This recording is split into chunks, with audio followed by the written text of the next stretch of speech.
Merhaba arkadaşlar, bebeğim örgülerim, örgü kanalıma yeniden hoş geldiniz. Ben Elif Prense. Arkadaşlar bugün sizlerle birlikte daha önce yeleğini örmüş olduğumuz ve ayıcıklı çalışmış olduğumuz modelin hırkasını bu kez tavşan çalışmasıyla size anlattım. Çok güzel bir çalışma oldu. Ben çok keyif alarak ördüm ve görmüş olduğunuz gibi çok güzel de sonuç elde ettim.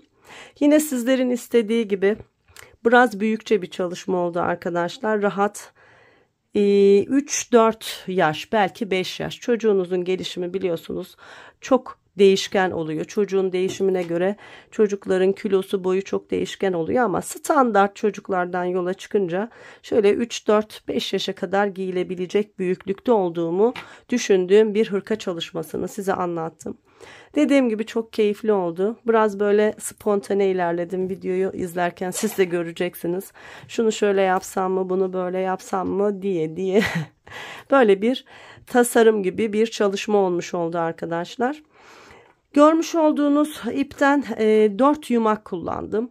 Çok az miktarda ipim arttı. Yani görmüş olduğunuz model için 4 yumağa ihtiyacınız var. Kapşonu, bedeni, her şeyle, kalıbıyla çok güzel bir çalışma. Şöyle renkli beyaz iple beraber bağcık yaptım. Kapşonumuz bağcıklı. Görmüş olduğunuz gibi şöyle tavşan kulaklarım var. Bakın ne kadar güzel. Tavşan kulakları olan, böyle ağzı burnu tavşan görünümü vermiş olduğum bir figür çalışması olmuş oldu. Arkadaşlar 3 adet düğme kullandım ve örgüden biriç çalışması yaptım. Böyle çok güzel oldu. Ama biriç çalışması yapmadan şu örgünün arasından da bakın düğmelerimiz geçebiliyor. İsterseniz direkt bu şekilde de düğmelerinizi ilikleyebilirsiniz. Örgümüzü örerken ilik açmayacağız arkadaşlar. Ve ben 3 adet düğme kullandım. Şayet isterseniz arkadaşlar 5 adet düğmeyle hırkanın tamamını düğme çalışması yapabilirsiniz. Bu tamamıyla sizin zevkinizle alakalı. İşte eniyle, boyuyla, kapşonuyla kalıp olarak çok da güzel bir çalışma oldu. Arka kısmımızda bakın böyle. Özellikle bu pompon sonradan aklıma geldi ve çok yakıştı. Bakın arka kısmı da çocuğunuz giydiğinde kapşonu açıkken böyle görünecek. Çok güzel değil mi? Ben de çok beğendim zaten. Arkadaşlar videonun sonunda ölçülerini verdim. Yani santim ölçülerini verdim. Örgüyü örerken de hep santimle ilerledik. Santim ölçülerini verdim. Videonun sonuna bakarak en boy ölçülerini öğrenebilirsiniz. Şöyle göstereyim bakın. Çok da sığdıramıyorum ekrana ama bu şekilde ancak sizlere şöyle gösterebiliyorum. Umarım beğenmişsinizdir. Fazla sözü uzatmak istemiyorum. Arkadaşlar eğer modeli beğendiyseniz beğeni butonunu tıklamayı ihmal etmeyin. Güzel yorumlarınızı her zamanki gibi bekliyorum ve özellikle arkadaşlar örgüyü örüp bitiren arkadaşlar, örerken yaşadıklarınızı yazabilirsiniz. Ördükten sonra elde ettiğiniz sonucu yazabilirsiniz. Kaç yaş için ördünüz? Şayet benim sayılarımın dışarısında ördüyseniz daha küçük ya da daha büyük. Özellikle çok soru soruluyor bana yardımcı olmak adına. Ördünüz, bitirdiniz, çok güzel oldu. Diyelim ki 1 yaş için ördünüz. Ben 1 yaş için ördüm. Sayıları şöyle yaptım diye yazarsanız çok mutlu olurum. Çünkü sayı konusunda çok soru soruyor arkadaşlar. Daha küçük ya da daha büyük yaşlar için ilmek sayısı istiyorlar. O yüzden eğer bana bu şekilde katkıda bulunursanız çok sevinirim. Evet arkadaşlar. 4 yumak ip kullandık dedik. 3 ilik kullandım. İsterseniz 5 düğme 5 ilik de kullanabilirsiniz. Eğer elinizde yani aynı renk, benim gibi kullandığım renk ip yoksa şu kulakların kenarını bu şekilde ikinci bir renkle dönme zorunluluğunuz yok. Arkaya ister pompon koyun ister koymayın. Bu tamamıyla sizin zevkinizle alakalı. Yine farklı bir renk kullanmak zorunda değilsiniz. Pompon yapmak istediniz fakat elinizde ördüğünüz örgünün ipi var. Onunla da pompon yapabilirsiniz arkadaşlar. Evet, eğer hazırsak şimdi bu güzelliği hep birlikte örmeye başlayalım. Arkadaşlar, modelimi Lux Olivin marka Kuzum serisiyle öreceğim. 100 gram %100 mikro polyester bir örgü ipi arkadaşlar. Metre uzunluğuna bakıyorum. 4,5 milimetre örgü şişiyle örülür diyor önerilen numarası. 100 metre uzunluğunda arkadaşlar, 100 gram ve 100 metre uzunluğunda şöyle kalınca bir ip. Daha önce sizinle birlikte benzeri bir ip kullanmıştık. Himalaya Taffy Baby ile beraber bir yelek örmüştük. Kapşonlu yelek arkadaşlar. Bakın iki ip arasındaki kalınlığa bir dikkat edin. İpler birbirinin aynısı değil ama benzer özellikte ipler. O yüzden görmenizi istiyorum. Yelekte ilmek sayımızı, ipimiz ince olduğu için fazla tutmuştuk.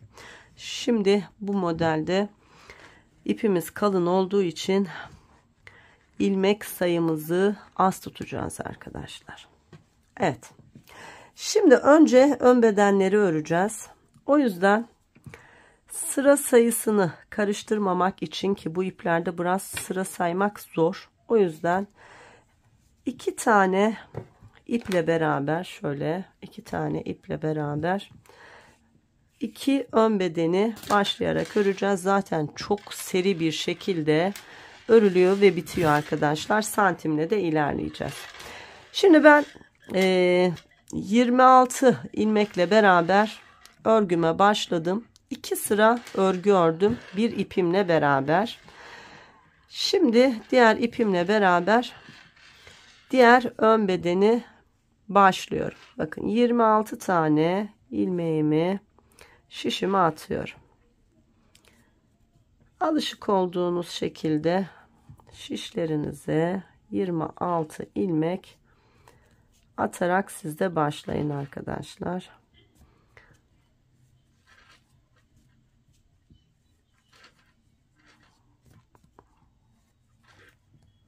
İsterseniz benim yaptığım gibi yapın, isterseniz ikisini de aynı anda başlayabilirsiniz. Ben ilmek sayımı kontrol edebilmek için önce birine başladım. Ölçüsünü kontrol ettim. Emin olduğum için şimdi ikincisine başlıyorum. Siz aynı anda her ikisine de başlayabilirsiniz. Evet, 26 ilmek yapalım.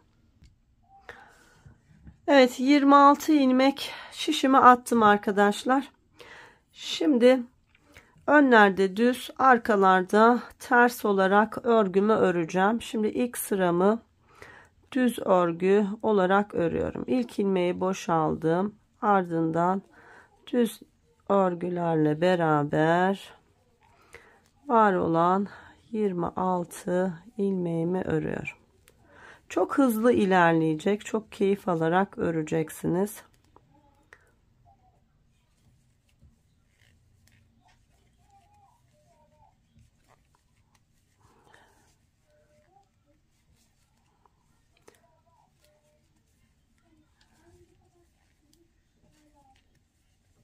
Ön sırada 26 ilmeğimi düz örgü olarak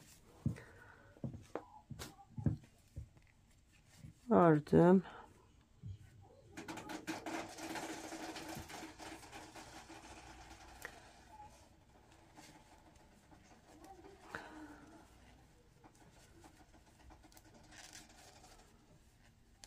Şiş numarası olarak arkadaşlar 4,5 numara şiş kullanıyorum. Gayet güzel oluyor. Şimdi bu diğer tarafı bir sıra düz bir sıra ters ördüğüm için burayı örmüyorum. Geri dönüyorum. Bunun da ters sırasını ördükten sonra ikisini birlikte öreceğim. Şimdi örgümün arka kısmında da var olan 26 ilmeği ters örgülerle örüyorum.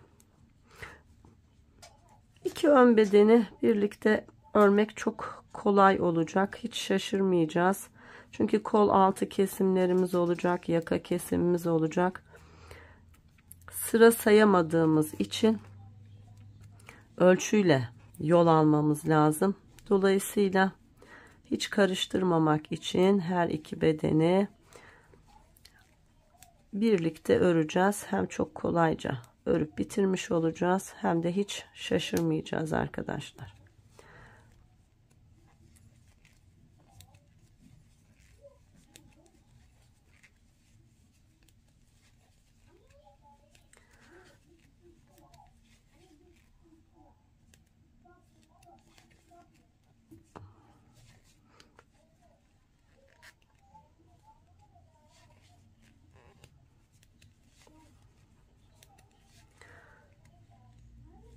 Evet, her iki ön bedeni de bir sıra önde, bir sıra arkada olacak şekilde 2 sıra örmüş oldum. Şimdi artık birlikte örerek devam edeceğim. Bakın şimdi sıramız bitti.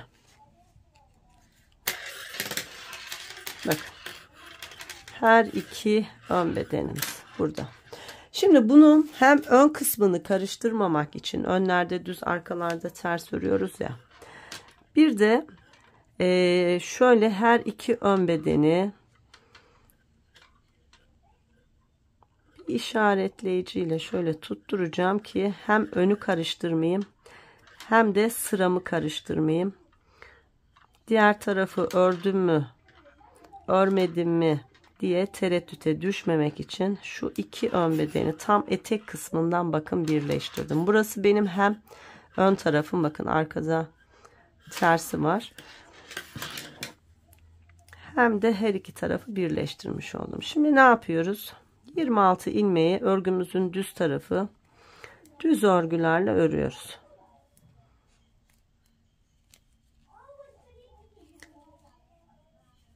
Örelim sıra sonuna kadar.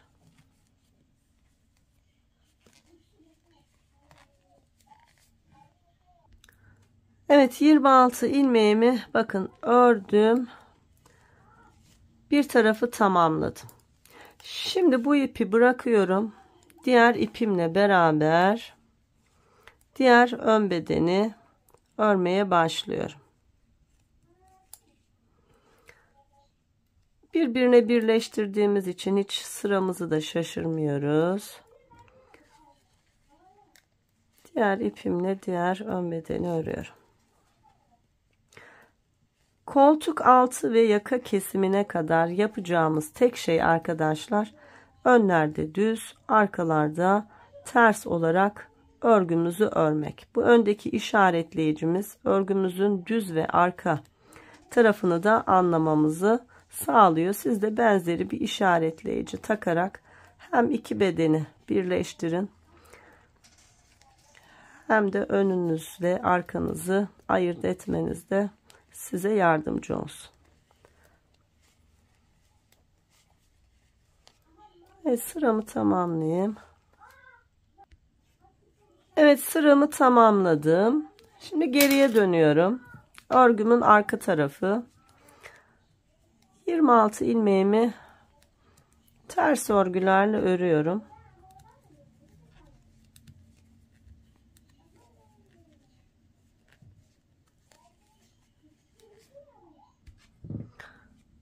Evet, 26 ilmeğimi ördüm ve bitirdim. Bakın şimdi diğer ön bedeni öreceğim. Bunun ipini alıyorum. Değişen hiçbir şey yok. Yine ilk ilmeği boş aldım.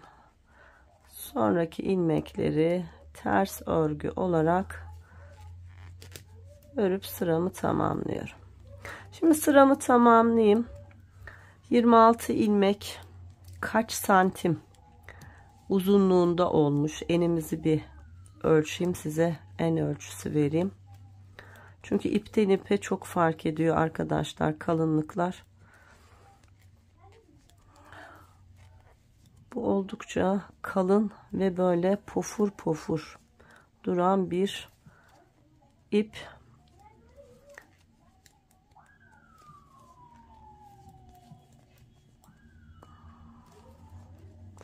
Bu örgüyü örerken arkadaşlar ilmeklerinize battığınıza emin olun. Dikkat etmeniz gereken tek şey o. Hatta ara ara sayın. 26 ilmeğinizi örerken sayın, kontrol edin. Eksilen ya da artan ilmeğiniz olabilir. Yanlışlıkla örmeyip ya da yanlışlıkla araya batıp fazla örebilirsiniz. Evet, şimdi hemen ölçü vereyim.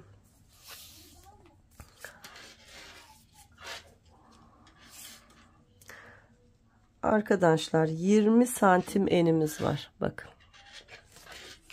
Şu ön bedenimizin bir tarafını ölçtüğümde tam 20 santim enimiz var. Tabi bu dikişe girince 1 santim falan azalacak.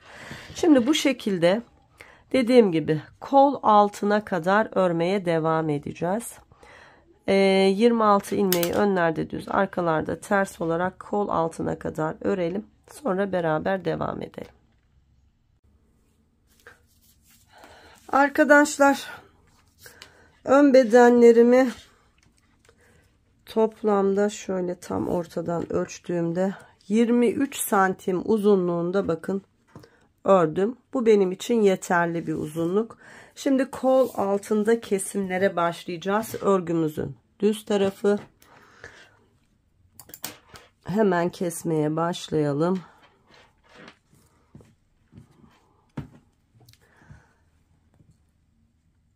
İlk kesimimizde 3 ilmek keseceğiz. Bakın ilk ilmeği boş aldım.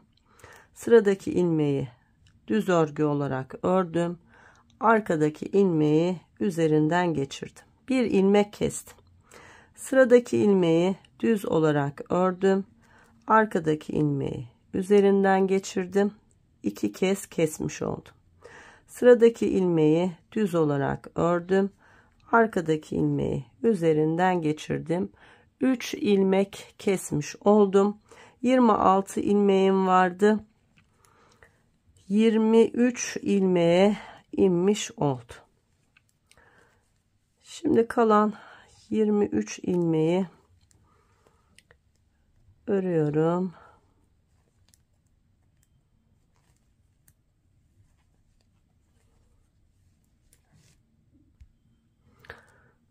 Evet, 23 ilmeği ördüm.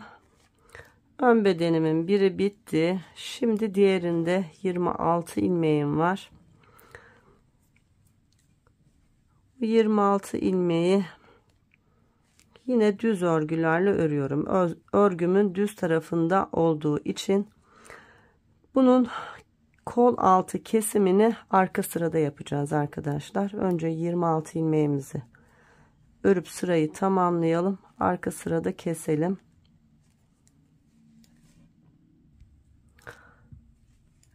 Evet, 26 ilmeğimi ördüm ve sıramı tamamladım. Şimdi örgümüzün arka tarafında kol altı kesimini burada yapacağız.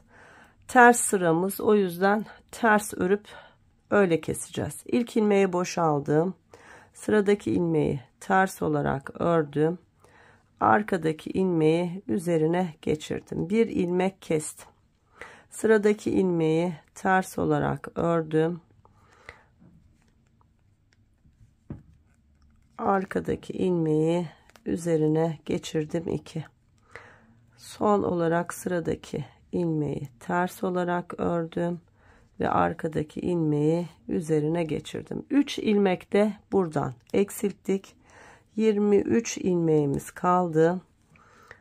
Şimdi buradaki 23 ilmeği, sonra diğer taraftaki 23 ilmeği örüp sıramızı tamamlayalım.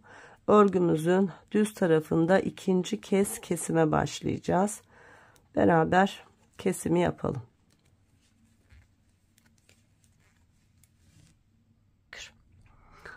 Evet, ters örgülerle örgümü ördüm. Şimdi örgümüzün düz tarafındayız. İkinci kez kesim yapacağız. 3 ilmek kesmiştik. Bu kez 2 ilmek keseceğiz arkadaşlar. İlk ilmeği boşaldım. İkinci ilmeği düz ördüm. Örgümün düz sırasında olduğum için Arkadaki ilmeği üzerine geçirdim 1. Sıradaki ilmeği düz ördüm. Arkadaki ilmeği üzerine geçirdim 2. Bakın toplamda 5 ilmek kestik. 21 ilmeğimiz kaldı. Şimdi 21 ilmeği örüp sıramızı tamamlayalım. Sonra 23 ilmeğimiz var diğer ön bedenimizde. Onu da düz örgülerle örüp sıramızı tamamlayalım. Arka sırada, yani şurayı, diğer ön bedeni, sonra arka sırada ikinci kez burada da kesim yapacağız. Onu yapalım.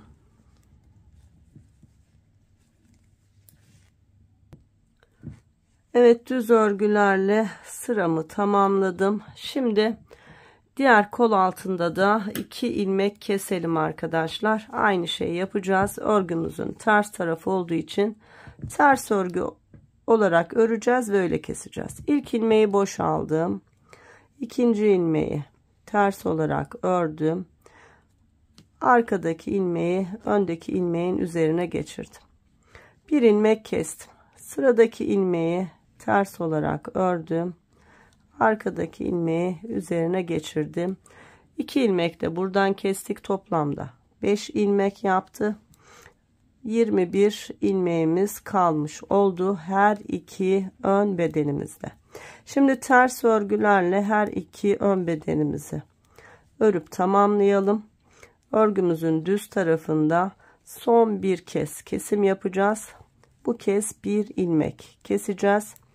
Toplamda 6 ilmek kesmiş olacağız ve 20 ilmekle beraber artık örmeye devam edeceğiz yaka kesimine kadar. Evet, ön bedenimin birini bitirdim. Şimdi diğeriyle devam edeceğim.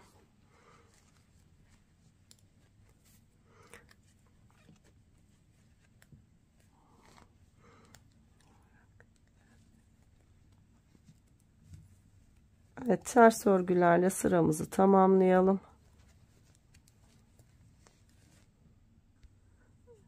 Evet, ters örgülerle sıramı tamamladım. Şimdi örgümüzün düz tarafındayız.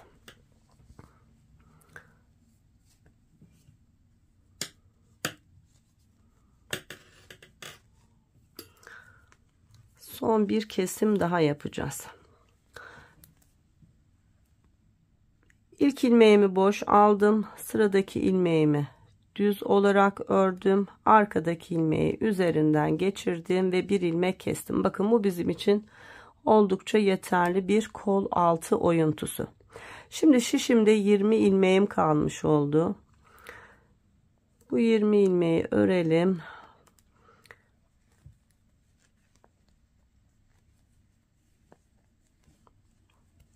Sonra diğer ön bedenin 21 ilmeği var. Onu da düz örgülerle örelim. Arka kısımda bir ilmek de diğer kol altından keselim.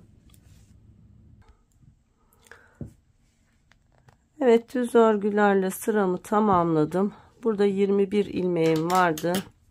Şimdi örgümüzün ters tarafında bir ilmek de buradan keselim.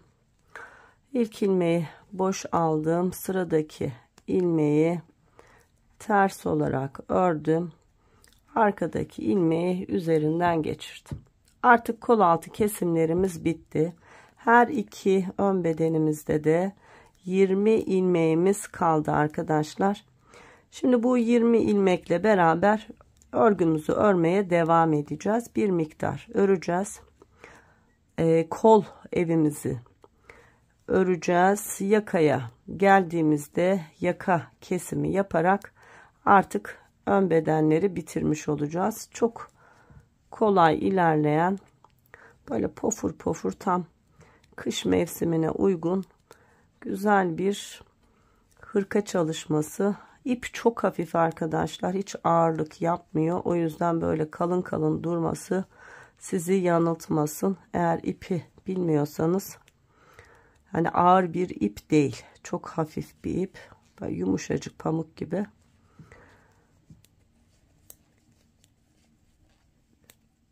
Evet, şimdi ters sıralarımı tamamlayacağım. Her iki şişimde artık 20'şer ilmeğim kaldı.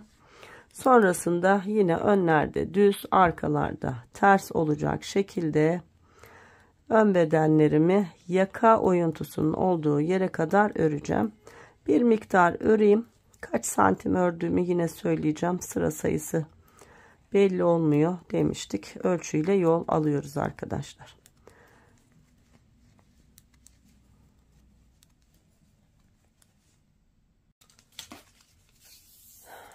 Arkadaşlar, kol evi kesiminden sonra bir miktar ördüm. Şöyle tam şişimin altından tuttuğumda bakın tam 11 santim uzunluğunda bir örgü örmüş olmuşum. Şuradaki ilk oymaya başladığımız yerden ölçtüğümde 11 santim. Örgümüzün tamamını ölçtüğümde ise bakın 33 santim uzunluğunda bir örgü ördüm.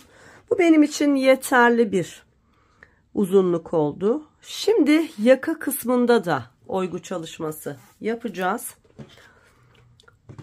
Hemen başlayalım. Önce örgümüzün düz tarafındayız.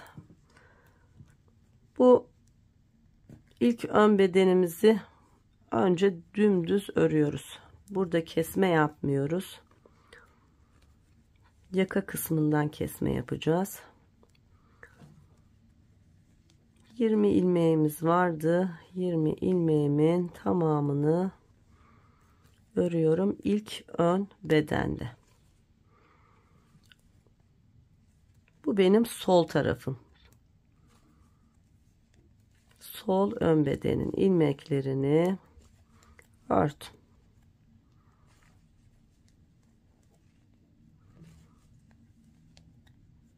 Evet.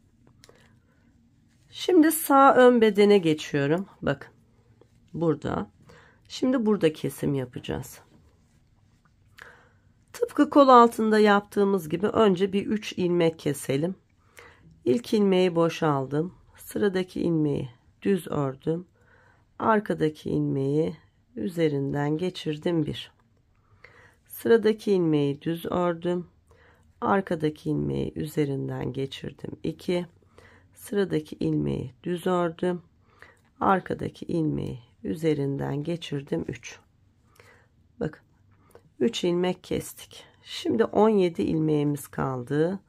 Bu 17 ilmeğimi örerek sıramı tamamlıyorum. Sağ tarafı kestik. Şimdi sol ön bedeni arka tarafı örerken keseceğiz. Yakadan başlayacağız.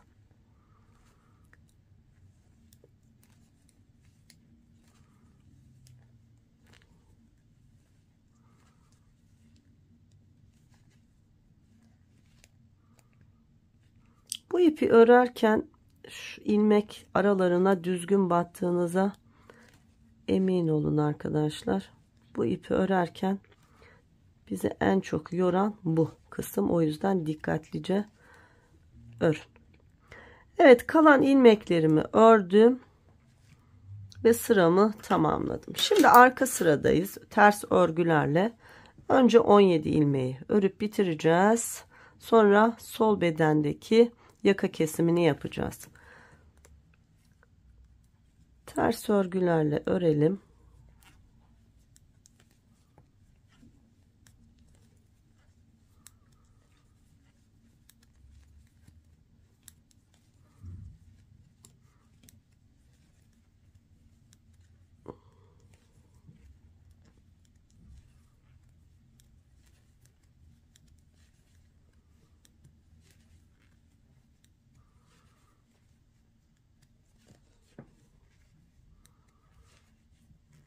Evet, ördüm ve bitirdim. Şimdi diğer sol bedeni keseceğiz. 3 ilmek de buradan keseceğiz. Bakın ilk ilmeği boş aldım. Sıradaki ilmeği ters olarak ördüm. Arkadaki ilmeği üzerinden geçirdim 1. Sıradaki ilmeği ters olarak ördüm. Arkadaki ilmeği üzerinden geçirdim 2. Sıradaki ilmeği ters ördüm ve arkadaki ilmeği üzerinden geçirdim 3. 3 ilmekte buradan kesmiş oldum. Şimdi burada da bizim 17 ilmeğimiz kaldı. Bu ilmekleri ters örgü olarak örüyorum ve sıramı tamamlıyorum. Tamamlayalım.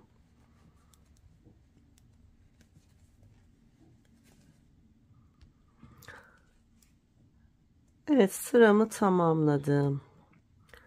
Şimdi her iki tarafta da birer ilmek, her iki tarafta da üçer ilmek kesmiş olduk. İlk kesimimizi bitirdik. Şimdi tekrar kesim yapacağız. Yine örgümüzün düz tarafındayız. Var olan 17 ilmeği örüyoruz. Burada düz tarafta kesim yapmıyoruz. Sağ ön bedenin yine 17 ilmeği var. Burada kesim yapacağız. O yüzden önce buradaki ilmeklerimizi düz örgü olarak örelim.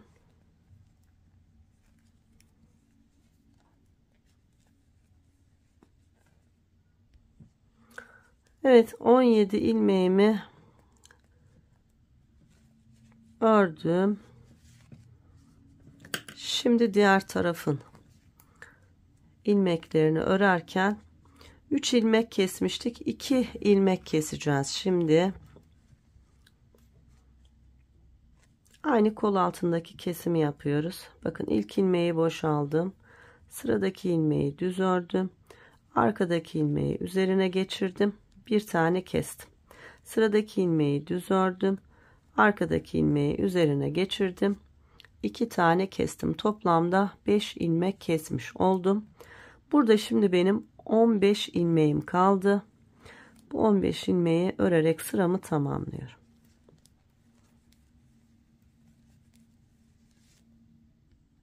Evet, sıramı tamamladım. Örgümün arka tarafındayım.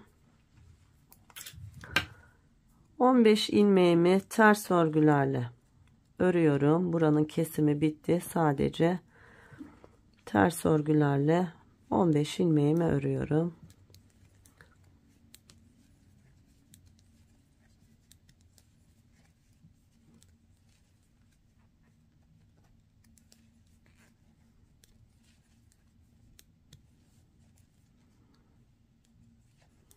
...14 ve 15. Evet, bura bitti. Bakın, buradan 5 ilmek eksiltmiş olduk. Şimdi diğer bedeni keseceğiz. Buradan 3 ilmek kesmiştik. Şimdi ters örgülerle 2 ilmek daha keseceğiz. İlk ilmeği boşaldım. Sıradaki ilmeği ters ördüm. Arkadaki ilmeği öndeki ilmeğin üzerinden geçirdim. Sıradaki ilmeği yine ters olarak ördüm. Arkadaki ilmeği üzerinden geçirdim. 5 de bu taraftan kesmiş olduk. Şimdi burada da 15 ilmeğimiz var. Ters örgülerle örelim ve sıramızı tamamlayalım.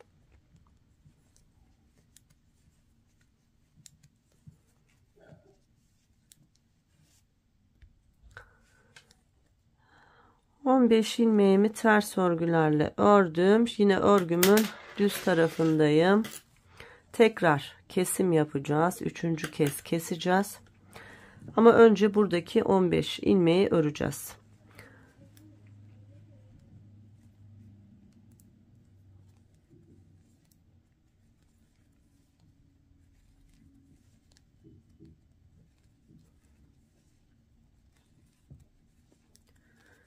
Yedi, 8, 9, 10, 11, 12, 13, 14, 15. Evet, şimdi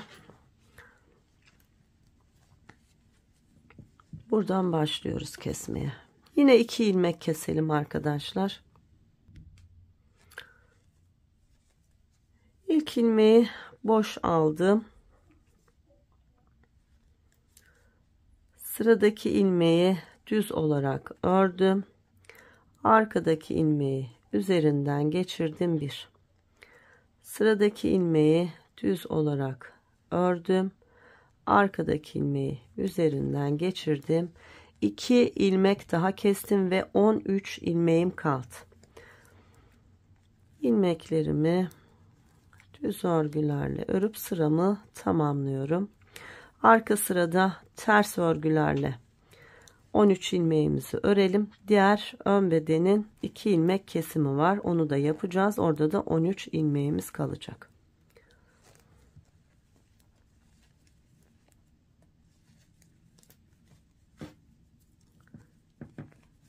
Evet, ters örgülerle şimdi 13 ilmeğimizi de örelim.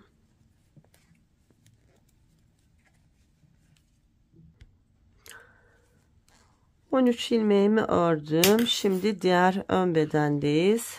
2 ilmek de buradan keselim.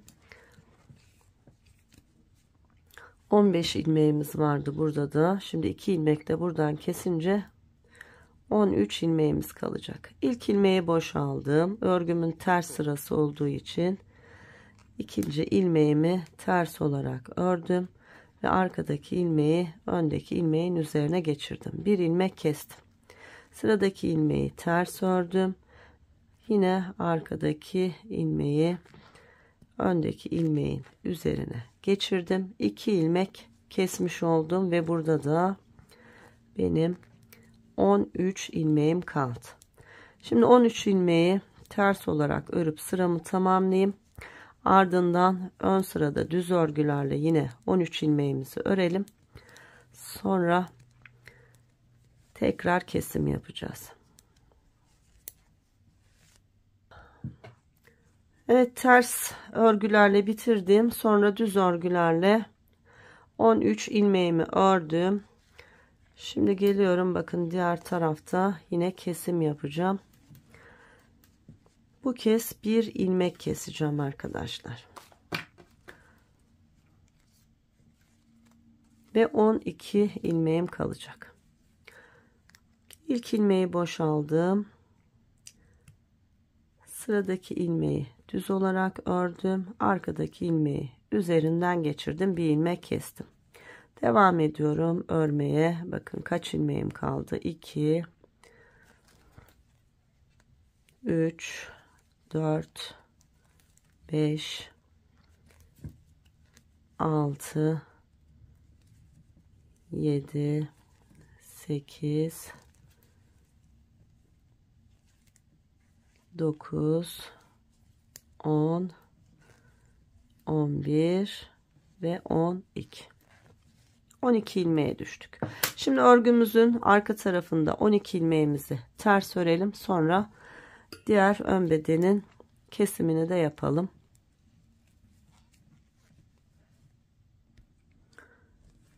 Evet, 12 ilmeğimi ters örgülerle ördüm, bitirdim. Bakın yaka oyuntumuz da böyle oldu.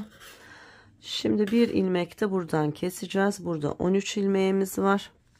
Bir ilmek de buradan eksiltelim. İlk ilmeği boşaldım. Sıradaki ilmeği ters olarak ördüm. Arkadaki ilmeği üzerinden geçirdim. Bir ilmek eksildi ve burada da 12 ilmeğim kaldı. Kontrol edelim. 2 3 4 5 6 7 8 9 10 11 ve 12. Bir bakalım nasıl olmuş. Birer tane daha kesebiliriz ya da bu şekilde bırakabiliriz. Bir görelim.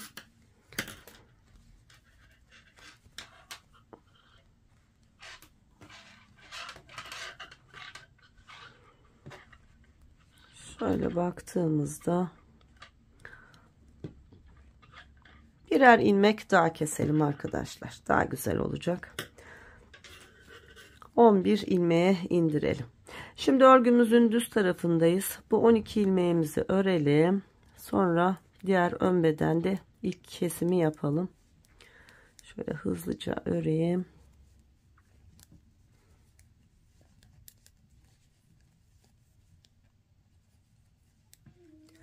Son bir kez daha keseceğiz ve 11 ilmekle artık bırakacağız. Kalan 11 ilmek bizim omuz ilmeklerimiz olacak. Evet, buradaki 12 ilmeği ördüm. Şimdi diğer taraftan son bir kesim yapalım.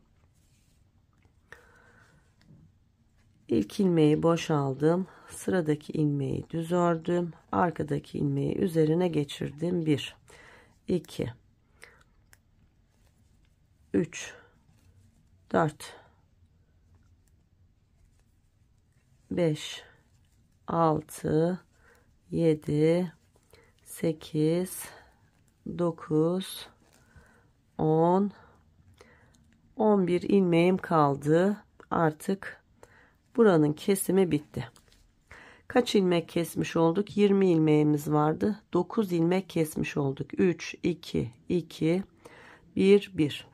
Bu şekilde kesmiş olduk. Şimdi diğer taraftan da bir ilmek keselim. Önce ters örgülerle buradaki 11 ilmeğimizi örelim.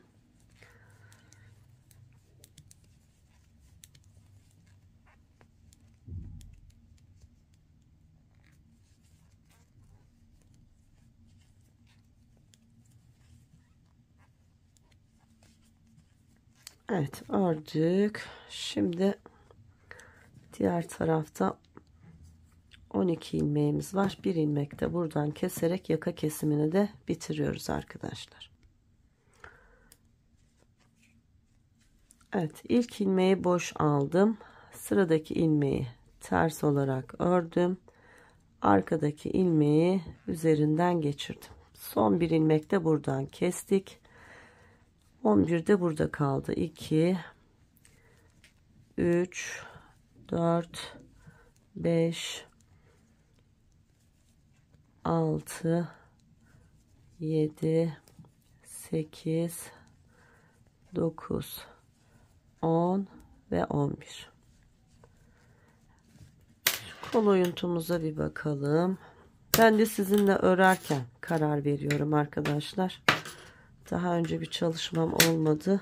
O yüzden örüyorum. Kontrol ediyorum ve karar veriyorum. Kol evimizde oldukça uygun oldu. Bir sıra daha gider gelirsek sanırım yeterli olacak. Evet. Şimdi bir sıra var olan 11 ilmeği önde düz, arkada ters, toplamda 2 sıra örerek bitiriyoruz. Bakın. Beraber yapalım. 1, 2, 3, 4, 5, 6, 7, 8, 9, 10 ve 11. Bunu ördük. Diğerini de örelim. Evet, düz örgülerle ördüm, bitirdim. Şimdi arka sırada da ters örgülerle örüp bitireceğim ama bu omuz ilmeklerim şişte kalacak. O yüzden yardımcı bir şişle öreceğim. Bu 11 ilmeği ve bu şişte duracaklar. Çünkü kullanacak olduğum şiş arka beden için bana lazım. 2, 3, 4, 5, 6, 7, 8, 9, 10 ve 11. Bu bitti. Bunun ipini biraz uzun bırakarak şöyle kesiyorum. Şimdi aynı şeyi diğer ön bedende yapacağım. Yine yardımcı şişe alarak örüyorum.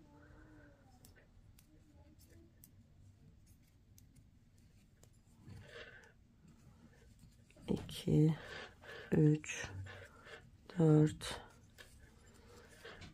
5 6 7 8 9 10 ve 11.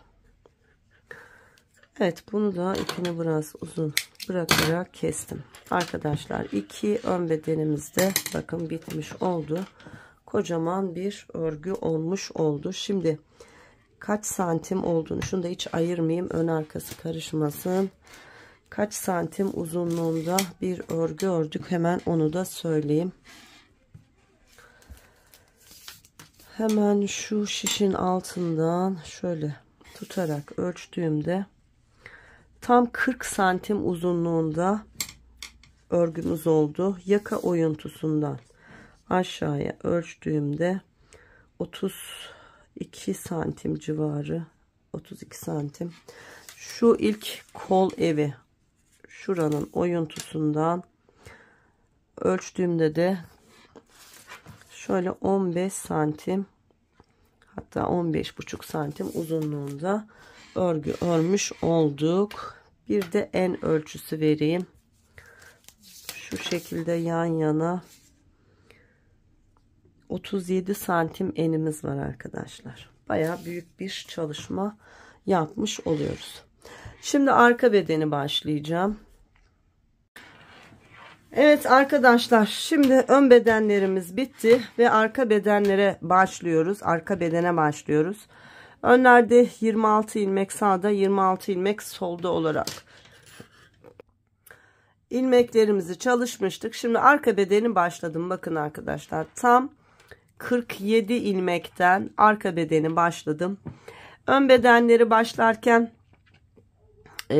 bir bedeni bir yumakla, diğer bedeni diğer yumakla örmüştüm. Artan iplerle beraber arka bedeni de örmeye devam ettim. 47 ilmekle beraber başladım ve kol altına kadar ördüm arkadaşlar. Yine 23 santim uzunluğunda bir örgü ördüm. Bakın, ölçünüzü alın, fakat mutlaka örmüş olduğunuz örgüyü de getirin, diğerinin üzerine koyun. Bakın, böyle de sağlamasını yapın. 47 ilmekle beraber 23 santim uzunluğunda örgümü ördüm. Arka bedende de yine kol altının olduğu yere gelmiş oldum. Şimdi hem sağda hem solda kesim yapacağız. Şu ön bedenleri kaldırayım.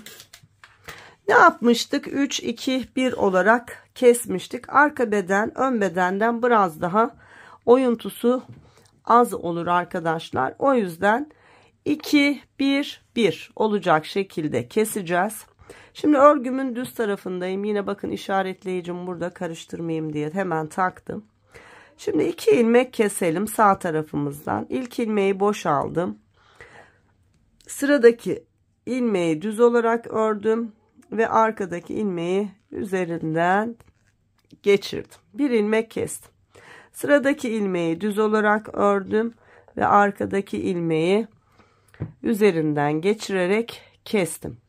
47 ilmeğim vardı. 45 ilmeğe indi. Şimdi sıra sonuna kadar 45 ilmeğimi örüp sıramı tamamlayacağım. Örelim ve tamamlayalım.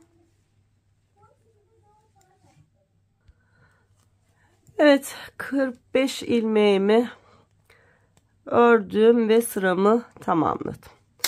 Şimdi örgümüzün arka tarafında diğer kol altımızın kesimini yapacağız. 2 ilmek de burada keseceğiz. Örgümüzün arka tarafı olduğu için ters örgü olarak öreceğiz ve öyle keseceğiz. Yine ilk ilmeği boşaldım. Sıradaki ilmeği ters olarak ördüm. Arkadaki ilmeği üzerinden geçirdim. Bir ilmek kestim. Sıradaki ilmeği ters olarak ördüm. Arkadaki ilmeği üzerinden geçirdim. 2 ilmek de buradan kesmiş oldum. 45 ilmeğimiz vardı. 2 ilmeğimiz daha eksildi ve bizim şu anda şişimizde 43 ilmeğimiz kaldı. Sıra sonuna kadar ters örgülerle 43 ilmeğimizi örelim. İkinci kez kesim yapacağız. Birlikte yapalım.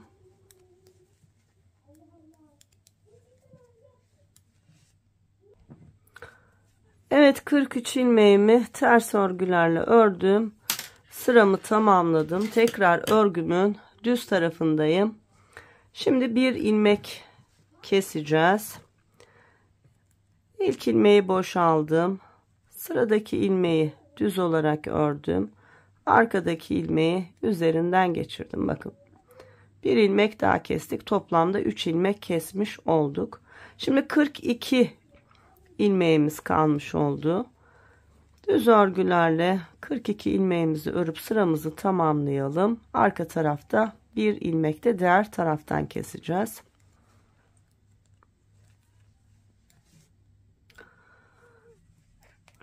Evet, 42 ilmeğimi ördüm. Sıra sonuna geldim. Şimdi örgümüzün ters tarafındayız. Bir ilmek de buradan keseceğiz. 3 ilmek kesmiş olacağız. İlk ilmeği boşaldım. Sıradaki ilmeği ters olarak ördüm ve arkadaki ilmeği üzerine geçirdim. Arkadaşlar, şu anda 41 ilmeğimiz kalmış oldu. Her iki tarafta da 3 ilmek, toplamda 6 ilmek eksiltmiş olduk. 47 ilmeğimiz vardı. 6'sını kestik ve 41 ilmeğimiz kaldı. Şimdi ters örgülerle 41 ilmeğimizi örüp bitirelim. Sağda ve solda birer ilmek daha keseceğiz ve ilmek sayımız 39'a inecek. Arka kol oyuntumuz da böylece bitmiş olacak. Ve enseye kadar artık 39 ilmekle beraber örgümüzü örmeye devam edeceğiz. Arka bedeni de böylece bitirmiş olacağız. Evet, sıramızı tamamlayalım.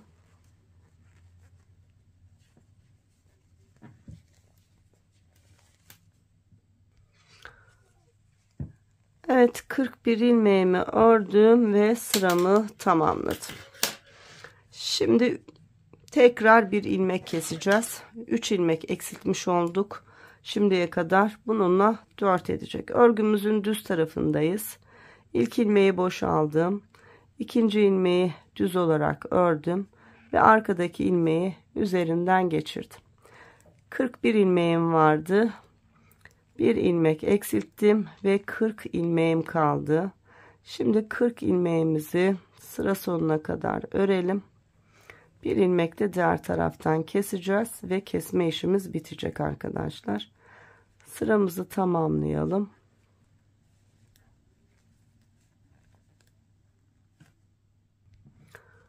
Evet, 40 ilmeğimi düz örgülerle ördüm. Şimdi örgümün arka tarafında son bir kesim yapıyorum. İlk ilmeği boş aldım. Örgümün ters sırası olduğu için ikinci ilmeği ters olarak ördüm ve arkadaki ilmeği öndeki ilmeğin üzerine geçirdim. Artık şişimde 39 ilmeğim var. Kol altı kesimlerimiz bitti. Her iki taraftan 4'er ilmek kestik. Toplamda 8 ilmek kestik. 47 ilmeğimiz vardı. 8 ilmek eksilince 39 ilmeğimiz kalmış oldu. Artık 39 ilmekle beraber örmeye devam edeceğiz. Ta ki ense kısmımıza kadar. Evet arkadaşlar, enseye kadar 39 ilmekle önlerde düz, arkalarda ters olarak örmeye devam edelim. Ense kesimi ve omuz birleştirmeyi yine göstereceğim.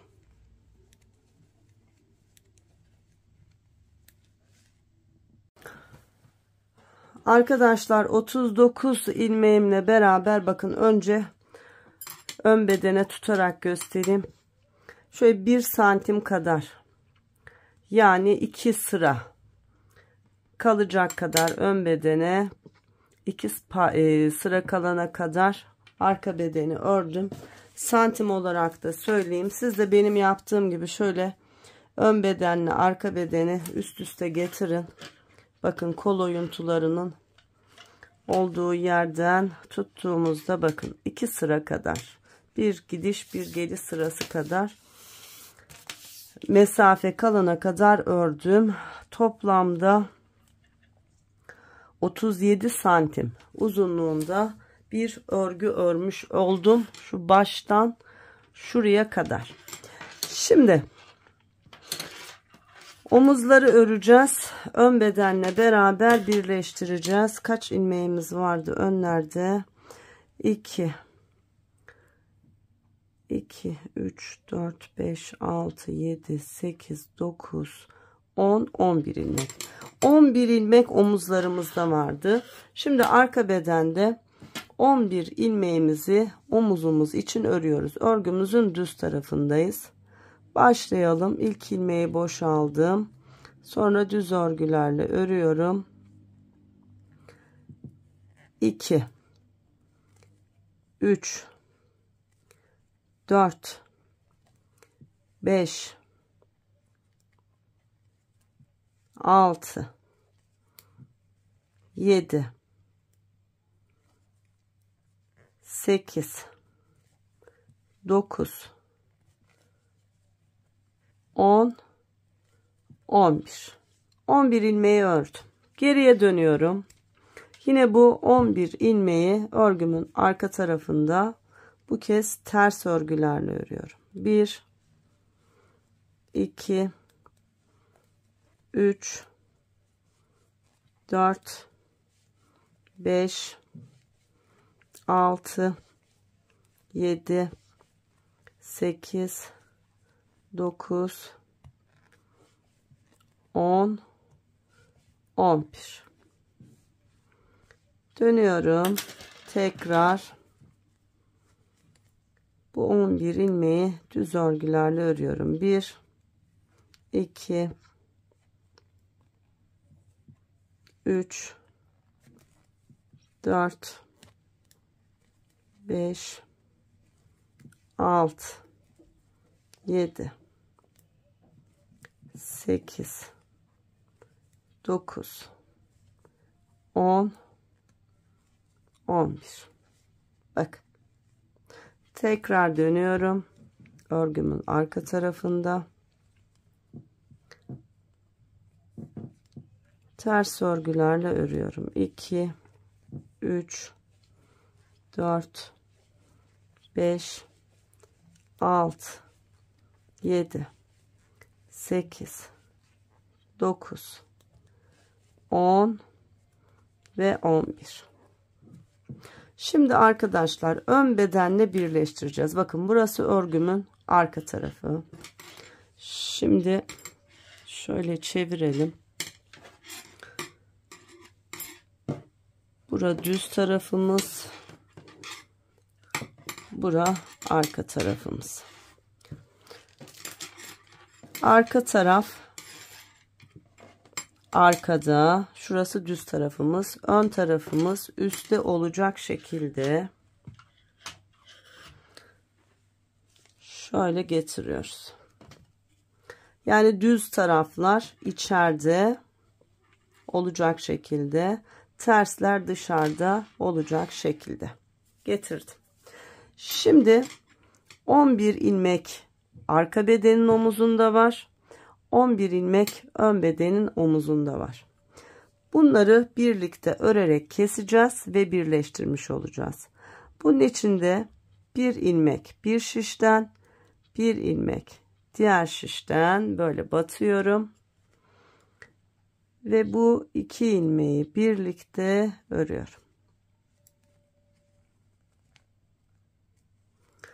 Bu benim kesme ilmeğim. Artık kesmeyi bundan devam edeceğim. Geliyorum yine bir şişten batıyorum. Bir diğer şişten. İlmeklerin arasına düzgün battığımıza emin olalım. Sonra bu iki ilmeği birlikte örüyorum ve arkadaki ilmeği üzerinden geçiriyorum. Hem örüyoruz hem de birleştirerek kesiyoruz. Yine sıradaki bir şişten bir ilmek diğer şişten bir ilmek olacak şekilde 2 ilmeği birlikte batarak 2 ilmeği birlikte örüyoruz ve arkadaki ilmeği üzerinden geçiriyoruz. 11 ilmeğin tamamını bu şekilde örüyoruz arkadaşlar. Hiç dikiş yapmadan bu şekilde birleştirmiş oluyoruz arka ve ön bedenin omuzlarını.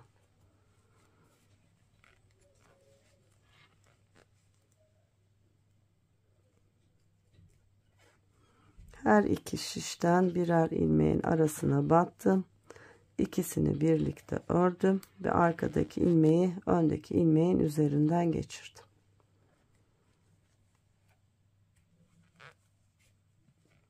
Dikkat etmeniz gereken tek şey ilmeklerin arasına düzgünce battığınıza emin olun.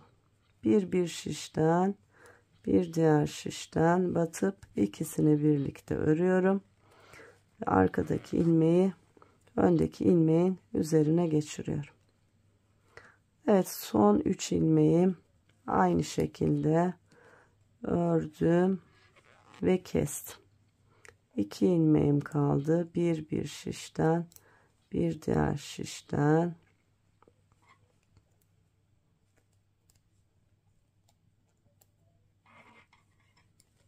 iki ilmeği birlikte ördüm ve arkadaki ilmeği öndeki ilmeğin üzerinden geçirdim.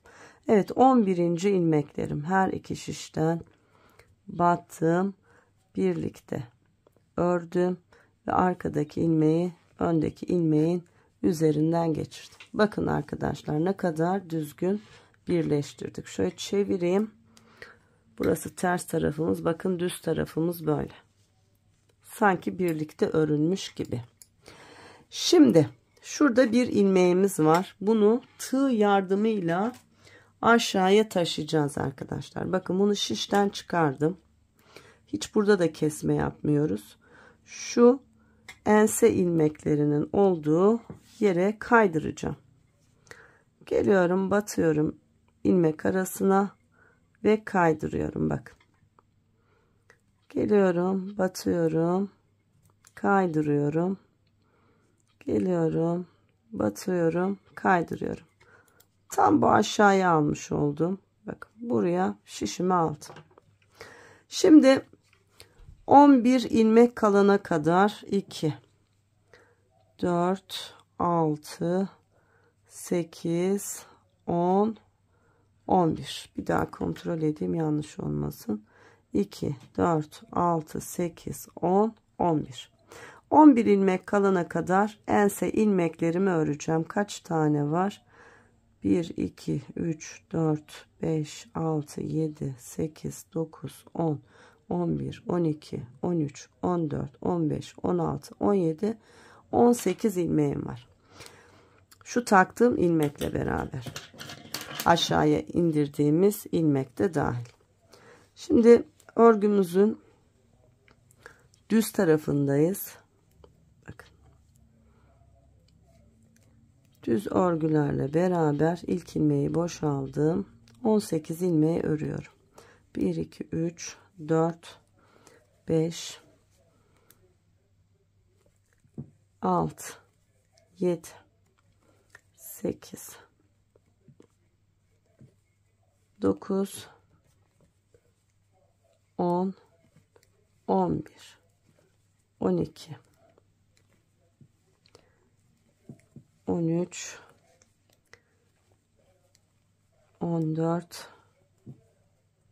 15 16 17 18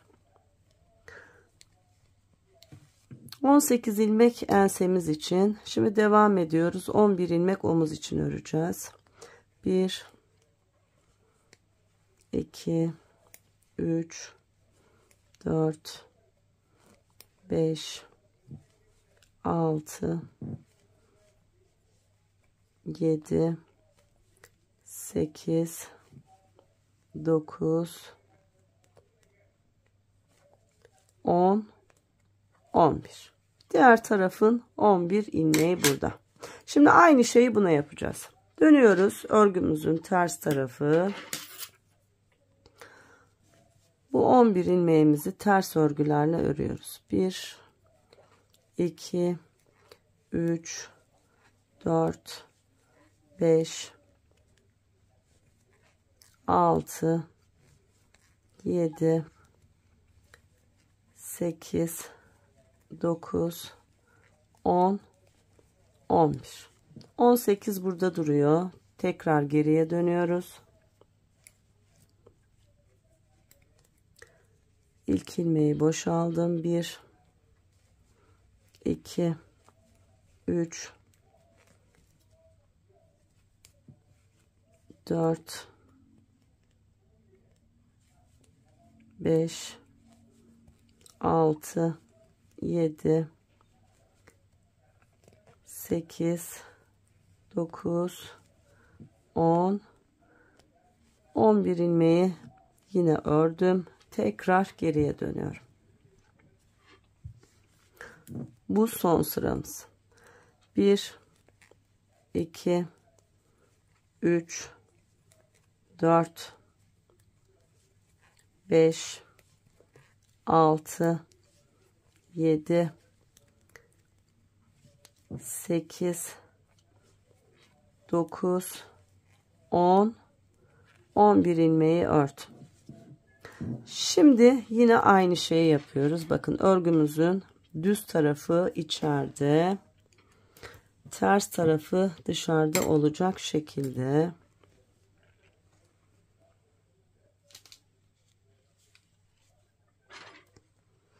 Bunlar düz tarafımız. Şimdi bundan birleştireceğiz arkadaşlar. Bakın. Getiriyorum. Yan yana.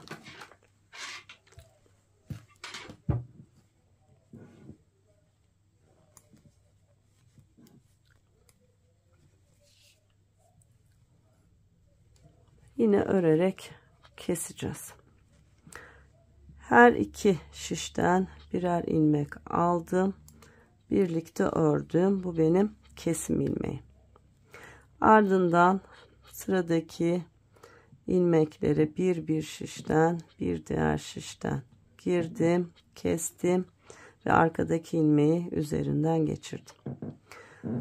Bütün ilmekleri 11 ilmeğin tamamını aynı şekilde örerek keselim. Aynı şeyin tekrarını yapacağız.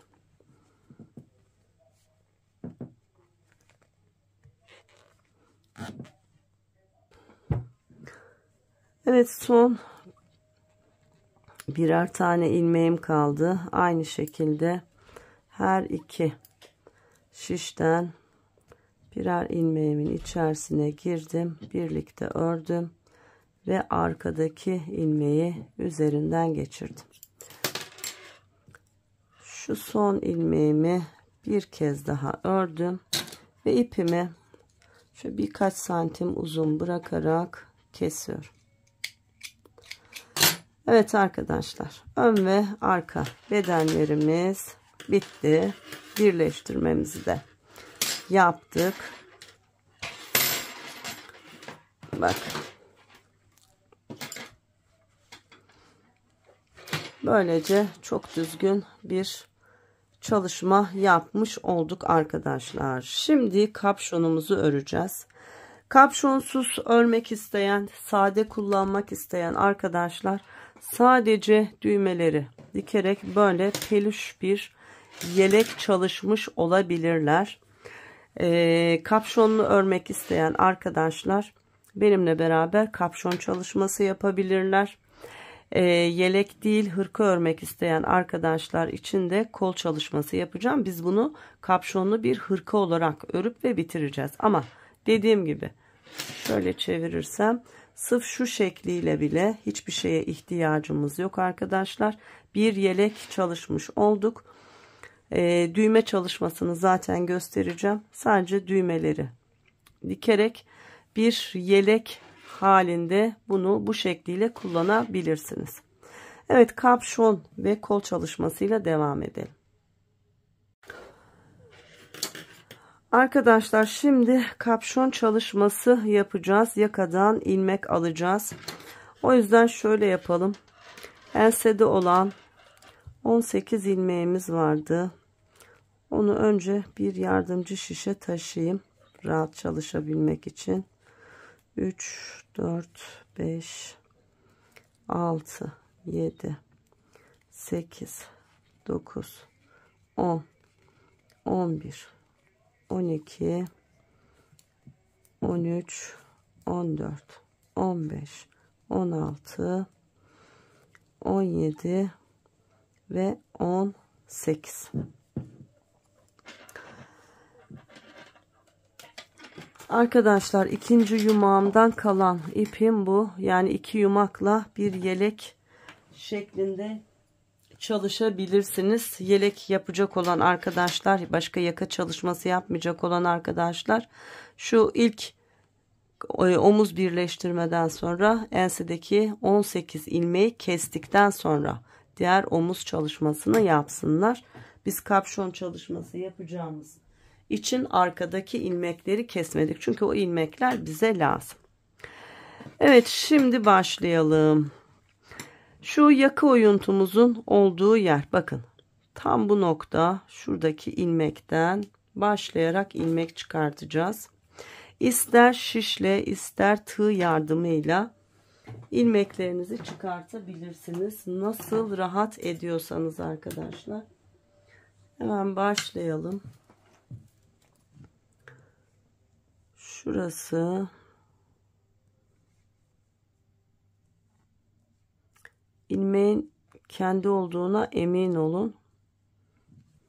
Öyle batın. Evet, bakın ilk ilmeğimi çıkarttım. Şunu şöyle bir düğümleyelim.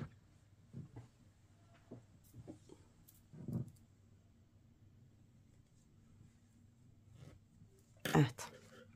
Şimdi devam ediyoruz.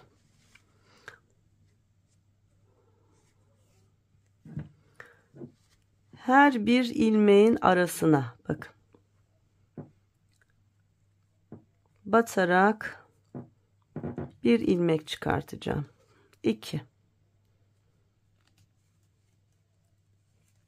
3,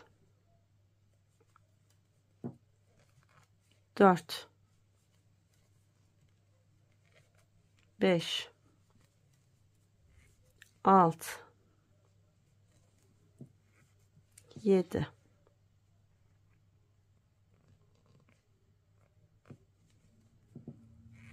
8, 9, 10, 11, 12, 13, 14 ilmek çıkardım. Bakın tam omuz birleştirmemin olduğu yere geldim. 14 ilmek buraya kadar çıkardım. Bir eksik bir fazla çıkarmış olmanız hiçbir şey değiştirmez. Daha az ya da daha çok ilmek çıkardıysanız hiç önemli değil. Devam ediyorum. 15, 16, 17, 18, 19, 20. Bakın tam 20 ilmek çıkardım şu ensedeki ilmeklerimin olduğu yere kadar. Şimdi düz örgülerle bu 18 ilmeğimi de örüyorum. 20 ilmek çıkardık. Sonra 18 ilmeğimiz vardı. Bu 18 ilmeğimizi düz örgülerle örüyoruz.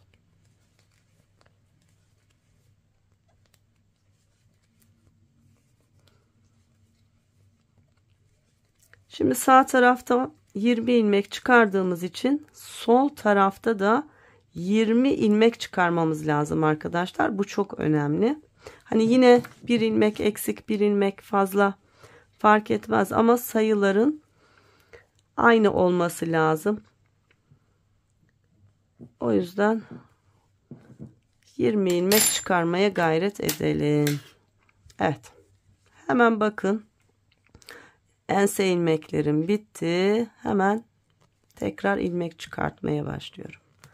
1 2 3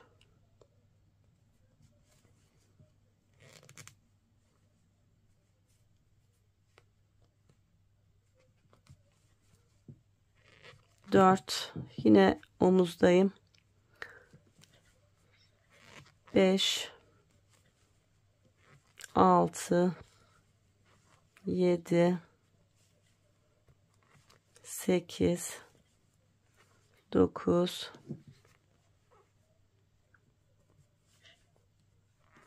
10 11 12 13 14 15 16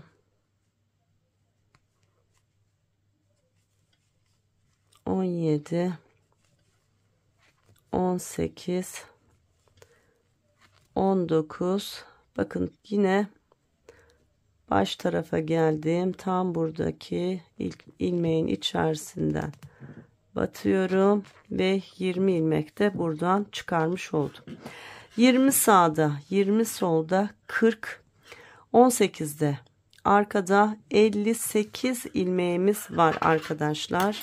Şimdi örgümüzün arka tarafında 58 ilmeğimizi örerken şöyle bir 10 ilmek daha arttıralım. Böyle bolca bir kapşon olsun. 68 ilmek ideal olur. Örgümün ters tarafı olduğu için ters örgülerle örüyorum. 10 ilmek arttıracağız böyle aralardan.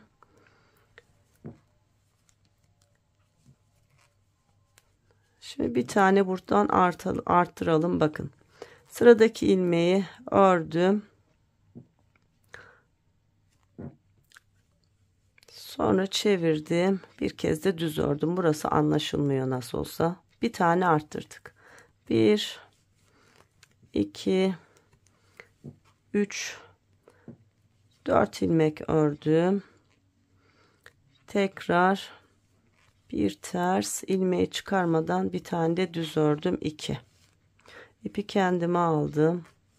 Tekrar 1 2 3 ilmek ördüm. 4 ilmek ördüm. Tekrar bir ters ve aynı ilmeği bir kez de düz örerek bir ilmek daha arttırdım. Şurada bir ilmeğim var. Bunu yakalayayım, kaçmasın. Devam ediyoruz. Kaç oldu? 3 mü oldu? Bundan sonra ilmekleri saymayayım, arttırdıklarımı sayayım. 3 oldu herhalde. Tekrar ters örgülerle birkaç ilmek öreyim. Şimdi bir kez daha artırdım. 4. Yine birkaç ilmek öreyim. Şimdi artırıyorum. Aynı ilmeği 2 kez örüyorum. 5. Devam ediyorum.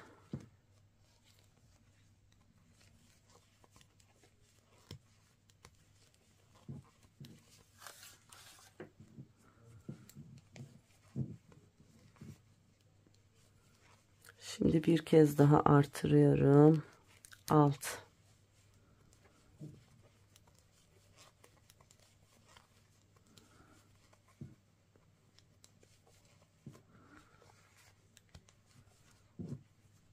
Bir kez daha artırıyorum. 7.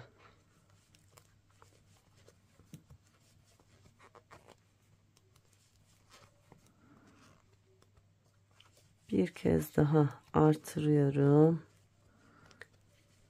8.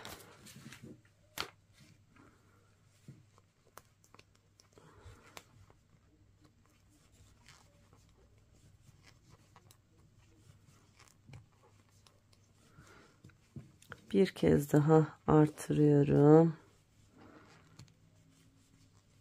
9. Son bir tane daha artıracağım. Birkaç ilmek öreyim.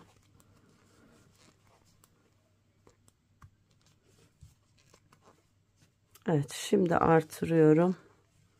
10.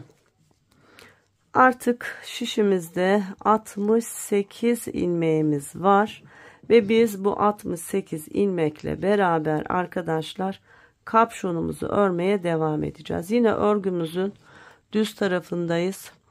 Önde düz, arkada ters olacak şekilde kapşonumuzu bir miktar örelim. Sonra kesimleri var. Düzgün bir kalıpla kapşon kesimi yapacağız. Bir 16-17 santim kadar kapşonumuzu örüp sonra devam edelim. Evet arkadaşlar, kapşonumu bir miktar ördüm. Bakın, ilmek aldığımız yer burası. 68 ilmeğimle önlerde düz, arkalarda ters olarak örgümü tam 17 santim uzunluğunda ördüm. 16-17 santim uzunluğunda örmeniz yeterli. Şimdi tepe kısmını öreceğiz. Arka kısmı ve yanları ördük. Şimdi tepe kısmı öreceğiz. Şayet bizim 68 değil de 69 ilmeğimiz olmuş olsaydı 2 yan ve bir orta olacak şekilde 23 ilmek olarak ayıracaktık arkadaşlar. Fakat bir ilmeğimiz eksik. O yüzden sağda ve solda yanlara 23 ilmek, araya da 22 ilmek bırakacağız. Hemen şuradaki işaretleyicilerimi çıkartayım. Artık bunlarla işim bitti. Ölçülerimizi aldık. Bu arada 3. yumağa geçtim arkadaşlar. Bakın, ipini de koparmadım. Şurada güzelce düğümledim. Şimdi başlayalım. Ne dedik? 23, 22, 23 olarak 3'e ayıracağız. Hemen başlayalım. Önce 23 ilmeği örgümün düz tarafındayım. Düz örgülerle örüyorum. 2, 3, 4, 5, 6,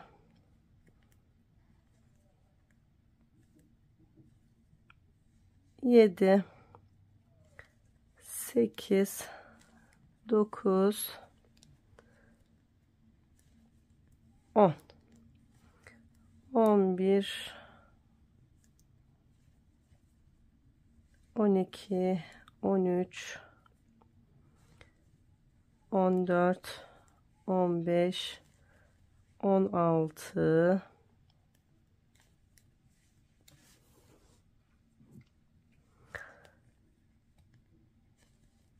17, 18, 19,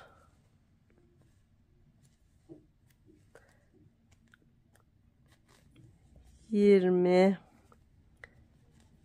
21, 22 ve 23.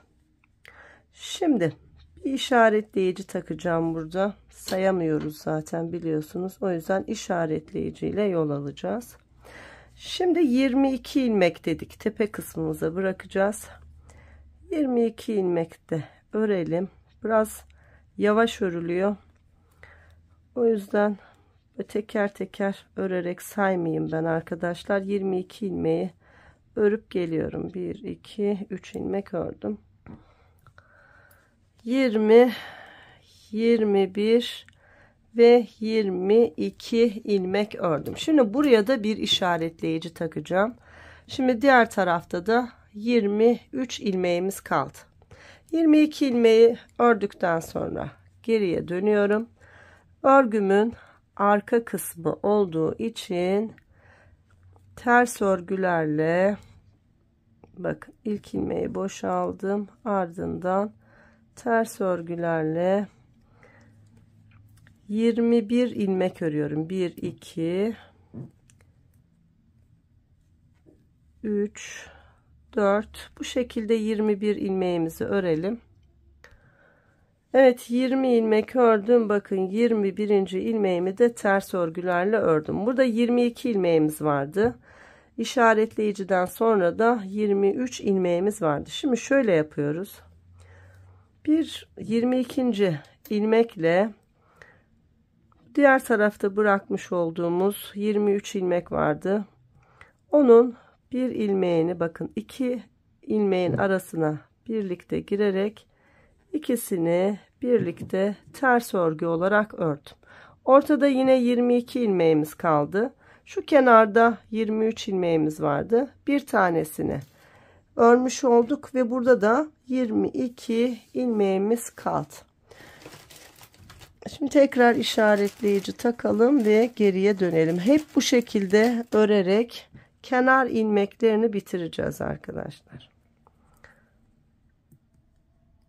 Evet, taktım. Bakın geriye döndüm. Yine hep orta kısmı örüyoruz. Kenarları örmüyoruz. Kenarlardan birer ilmek alıyoruz her sırada. Şimdi örgümüzün düz tarafı olduğu için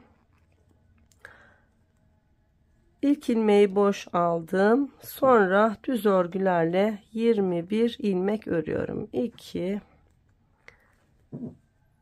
3 4 21'e tamamlayalım. 5 20 ilmek ördüm. 20 21. ilmeğimi ördüm. Bakın 22. ilmeğim burada. Yine aynı şeyi yapacağız. Şu işaretleyicimi çıkardım. Burada 23 ilmeğim var. Şu 2 ilmeği, 22. ilmek ve yan taraftaki ilmeği birlikte örerek kesiyorum. Şimdi bu tarafta da yine 22 ilmek kalmış oluyor. Evet, kestim. Şimdi burada 22. Burada 22. Diğer kenarda da 22 ilmeğimiz kaldı. Yine işaretleyicimi taktım. Örgümü çevirdim. Ters taraftayım. İlk ilmeği boşaldım. Ardından ters örgülerle örmeye devam ediyorum. 21 ilmek yine örelim. Sonra 22. ilmeği yine diğer taraftaki ilmekle birlikte öreceğiz. Ve hep bu şekilde örerek kenarda bırakmış olduğumuz 23 ilmeğin tamamını kesip bitirmiş olacağız ve çok düzgün bir kapşon çalışmış olacağız arkadaşlar. Evet, 21 ilmeğimi ters örgülerle örüyorum. İlmeklerin arasına battığınıza mutlaka emin olun arkadaşlar. Yani hem keyifli örülüyor, pofur pofur oluyor, hem de aynı zamanda biraz dikkat etmek gerekiyor. Evet, şimdi şu 21. ilmeğim, bakın 22. ilmeğim burada. Aynı şeyi yapıyorum. Geliyorum, 22. ilmeği buradaki ilmekle beraber örüyorum. Şimdi burada 23 ilmek vardı. Bir ilmek almıştık, 22 kalmıştı. Şu anda bir tane daha aldık. 21 ilmeğimiz kaldı. Son bir kez daha göstereceğim. Sonra hep aynı şeylerin tekrarını yaparak o kenar kısmımızdaki bu 23 ilmeğimiz sıfırlanana kadar aynı şeyi yapacağız. Evet, örgümün düz tarafındayım. İlk ilmeği boş aldım. Ardından örüyorum. Boş aldığım ilmek de dahil 21 ilmek olana kadar düz örgülerle örüyorum.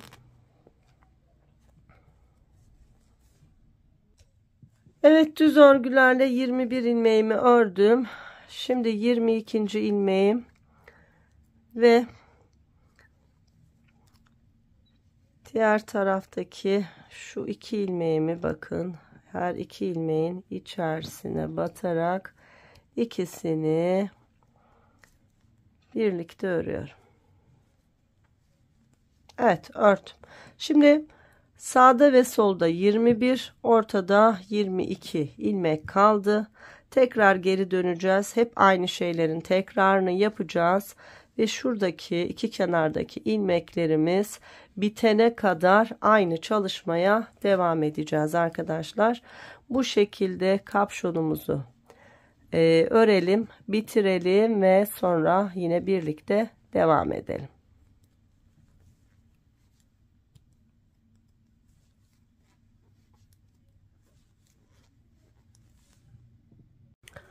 Evet arkadaşlar, bakın kenarda 2 ilmeğim var. Diğer kenarda da 2 ilmeğim var. Şimdi bunları da örerek sıramızı tamamlayalım. Artık kapşonumuz bitiyor.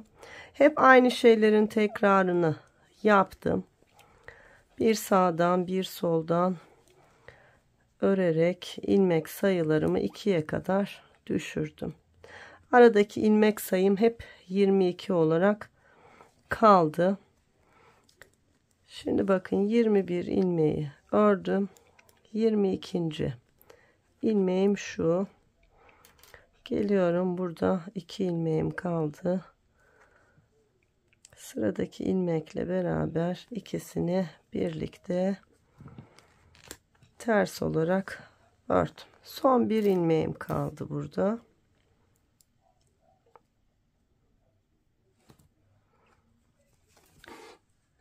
Evet, geriye dönüyorum. İlk ilmeği boş aldım. Örgümün düz sırası. 21 ilmeğimi öreyim.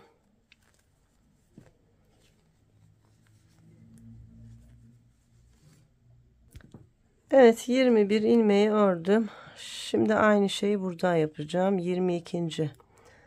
ilmeği şu yandaki ilmekle birlikte ördüm. Bakın burada da bir ilmeğim kaldı. Son olarak bunları öreceğiz ve bitecek. Geriye dönüyoruz. Yine örgümüzün arka tarafı, ilk ilmeği boş aldım. Ardından ters örgülerle örüyorum. Yine 21 ilmeği örelim. 22. ilmeği birlikte kapatalım.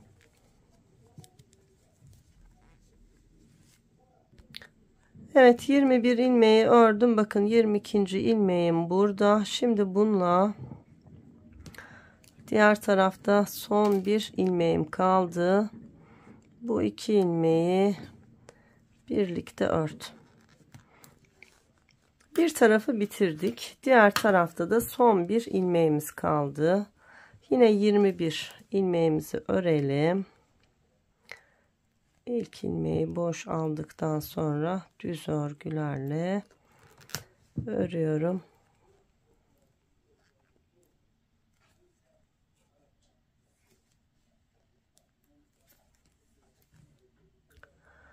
Evet, yine 21 ilmeği ördüm. 22. ilmeğimi, son bir ilmeğim kaldı. Buradaki ilmekle beraber ördüm ve bitirdim. Bakın sadece kapşonumun şu ön kısmında 22 ilmeğim var. Şimdi şöyle bir bakalım. Bakın ne kadar güzel bir kapşon çalışmış olduk. Şimdi arkadaşlar, kapşona eğer bağcık geçirmek istiyorsanız, yelek çalışmamda bağcıklı yapmıştım. Bunda da bağcıklı yapacağım. Eğer bağcık geçirmek istiyorsanız benim şimdi yapacağım işlemi yapın. Eğer ben bağcıklı istemiyorum, şöyle normal bir kapşon görüntüsü olsun istiyorsanız, şu var olan ilmekleri keserek, örerek kesme tekniğiyle kapşonu tamamlayabilirsiniz.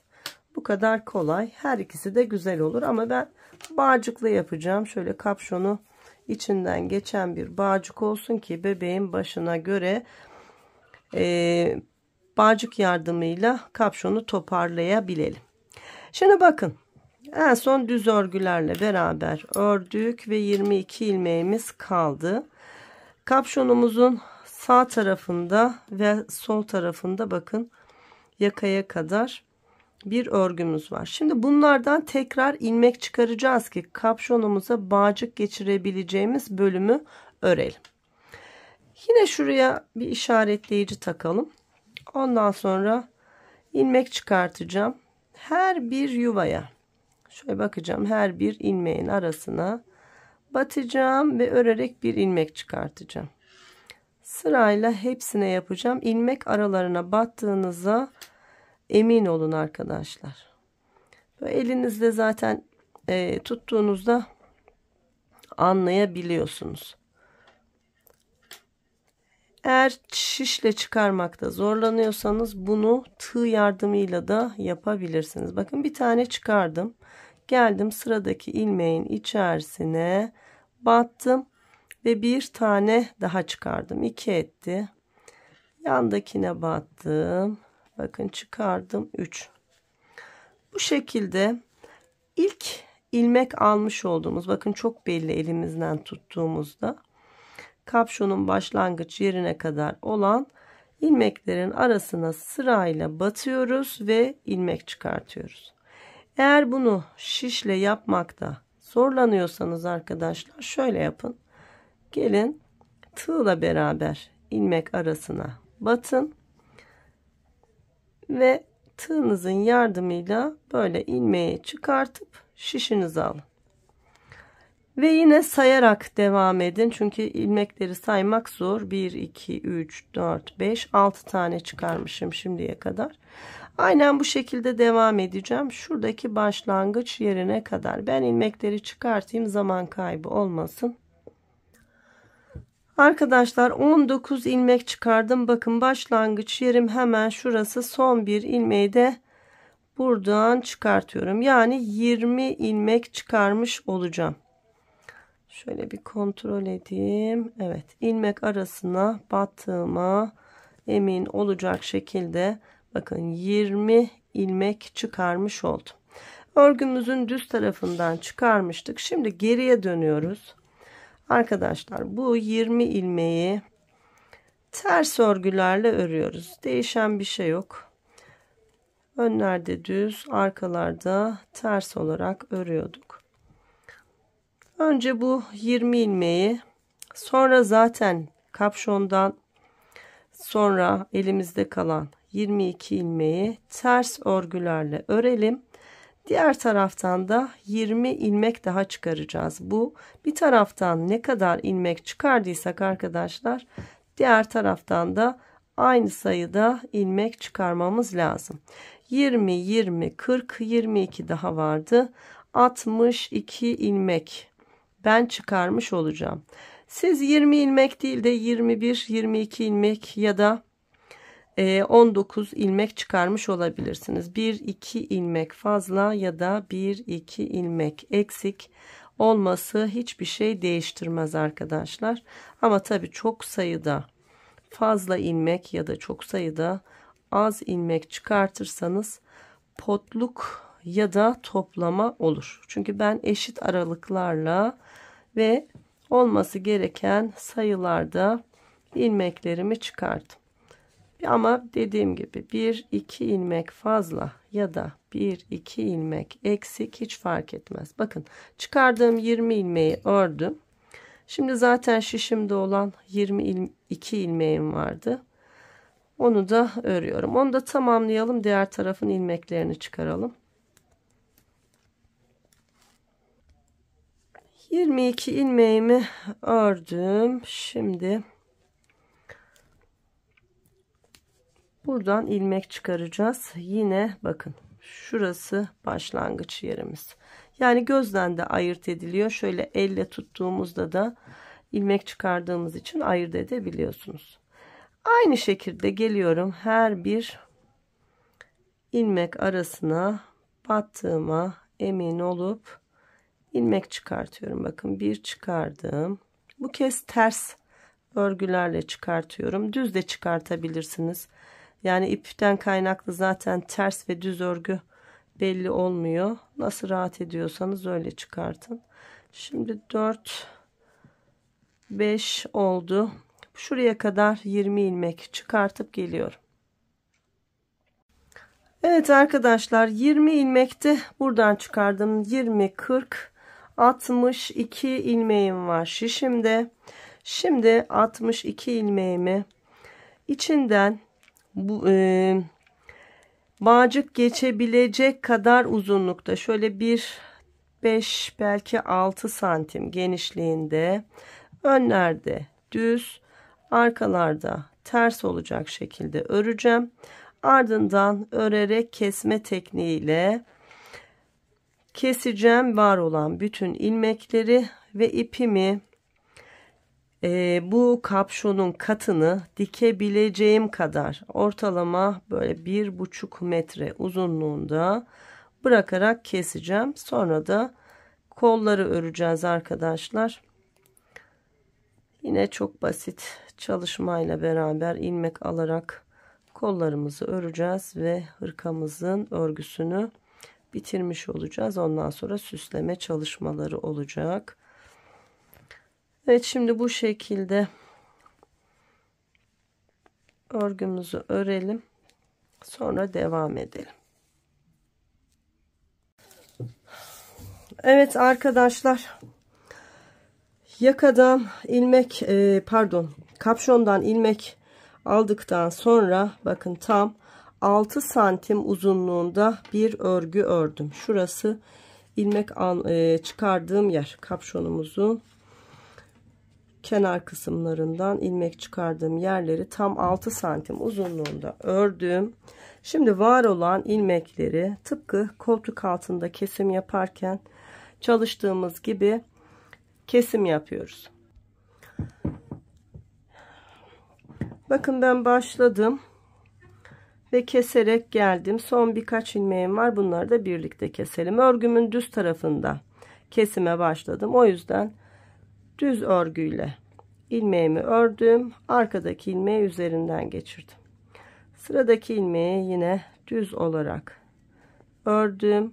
Arkadaki ilmeği üzerine geçirdim. Bu şekilde bütün ilmeklerimi keserek bitirdim. Şu son ilmeği bir kez daha örüyorum ve dikiş yapabilecek kadar şu kapşonumuzun uzunluğu var ya, kesim yaptığımız yer, onun ortalama şöyle 2 katı, bakın, ip bırakarak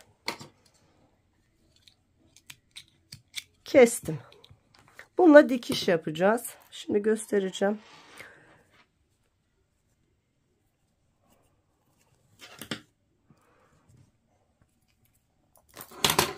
Bakın, bu bizim örmüş olduğumuz kapşonumuz. Şu sonradan şu kısmı zaten belli. İlmek çıkararak ördüğümüz 6 santimlik örgümüz. Kestik, bitirdik. Şöyle ilmek çıkardığımız yeri hiza alacağız ve bu şekilde görmüş olduğunuz ipimizle beraber dikeceğiz ve arasından bağcık geçireceğiz arkadaşlar. Şimdi bu böyle dursun. Bu da bitti. Şimdi şayet yelek olarak bu modeli çalıştıysanız zaten bitmiş oldu. Eğer hırka olarak çalışacaksanız arkadaşlar, şimdi kolları öreceğiz. Ben hırka olarak devam ediyorum. Bakın, ön bedenin ve arka bedenin kol oyuntuları var. Görmüş olduğunuz gibi. İlmek almaya oyuntunun başlangıcından başlayacağız ve geleceğiz diğer oyuntunun olduğu yerde ilmek almayı bitireceğiz. Şurada omuz birleştirmemiz var, tam orta hizamız. Buraya kadar kaç ilmek çıkardıysak burada da aynı sayıda ilmek çıkarmamız lazım. Hemen başlayalım, beraber çıkaralım arkadaşlar. Geliyorum. Bakın, ilk ilmeğin arasına girdim ve ilk ilmeğimi çıkarttım. Sonra her bir ilmek arasına girerek tıpkı kapşonda yaptığımız gibi ilmeklerimizi çıkartacağız. ilmek aralarına battığımıza emin olalım yine. Böyle sırayla ilmeklerimizi çıkaralım. Şu ortaya kadar bir çıkarayım. Arkadaşlar tam omuz ortasına kadar, bakın tam ortasına kadar 23 ilmek çıkardım. Şu ortadaki 23. ilmek. Yani 22 ilmek çıkardım. Ortadan da bir ilmek çıkardım. Şimdi 22 ilmekte diğer kol oyuntumun olduğu yere kadar çıkaracağım. Sizlerin de sayısı bir eksik bir fazla olabilir. Yani benimkiyle aynı olmayabilir. Bir eksik bir fazla hiç fark etmez arkadaşlar. Aynen burada kaç çıkardıysanız diğerinde de aynısını çıkartın. Şimdi ben diğer uca kadar da çıkartayım sırayla, her bir ilmek arasına batarak sonra beraber örelim. Arkadaşlar bakın diğer oyuntunun olduğu yere kadar yine 22 ilmek çıkardım. Yani 22 22 44, bir de omuz ortasından ilmek çıkardım. 45 ilmeğim oldu. Şimdi örgümüzün düz tarafından ilmeklerimizi çıkardık. Ters tarafından örmeye başlıyoruz. Dolayısıyla ters örgülerle öreceğiz.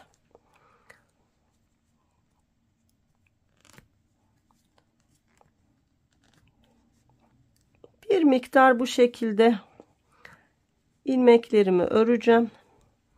Belki kesim yaparım, bilmiyorum. Hani boru bir şeklinde kol mu çalışırım yoksa daralan bir kol mu çalışırım? Buna örerken karar vereceğim. Şu anda önlerde düz, arkalarda ters olacak şekilde kol ilmeklerimi örüyorum. Evet, bu şekilde örelim.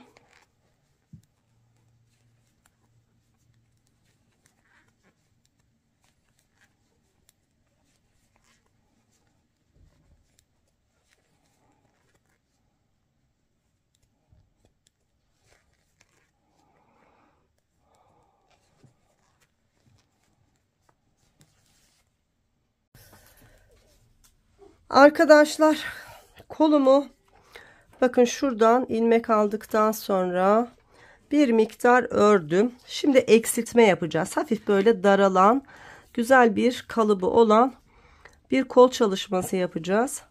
Tam 9 santim uzunluğunda, bakın şişime kadar baktığımda tam 9 santim uzunluğunda örgümü ördüm. İlk kesimi yapacağım.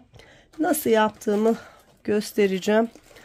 Hemen bir işaretleyici de takacağım ki yerim belli olsun. Hem santimle ilerleyeceğim hem de işaretleyici takacağım. Şimdi 22 sağda 22 solda bir tane de tam omuz hizasında toplamda 45 ilmeğimiz vardı. 9 santim uzunluğunda ördük. Şimdi sağda ve solda birer ilmek eksilteceğiz ve 43 ilmek olacak. Onu da şöyle yapıyoruz. Örgümün düz tarafı burası. İlk ilmeği boş aldım. Bakın sıradaki şu ikinci ilmekle üçüncü ilmeği birlikte, iki ilmeğin içerisine birlikte batarak ikisini birlikte ördüm. Bakın bir ilmek eksilttik. Şu an 44 ilmeğim kaldı. Düz örgülerle ilerliyorum. Sıra sonunda 3 ilmeğim kalacak ve o 3 ilmeğin ilk 2 ilmeğini yine birlikte örerek eksilteceğim ve 43 ilmeğe ilmek sayım düşecek. Şimdi son 3 ilmek kalana kadar öreyim.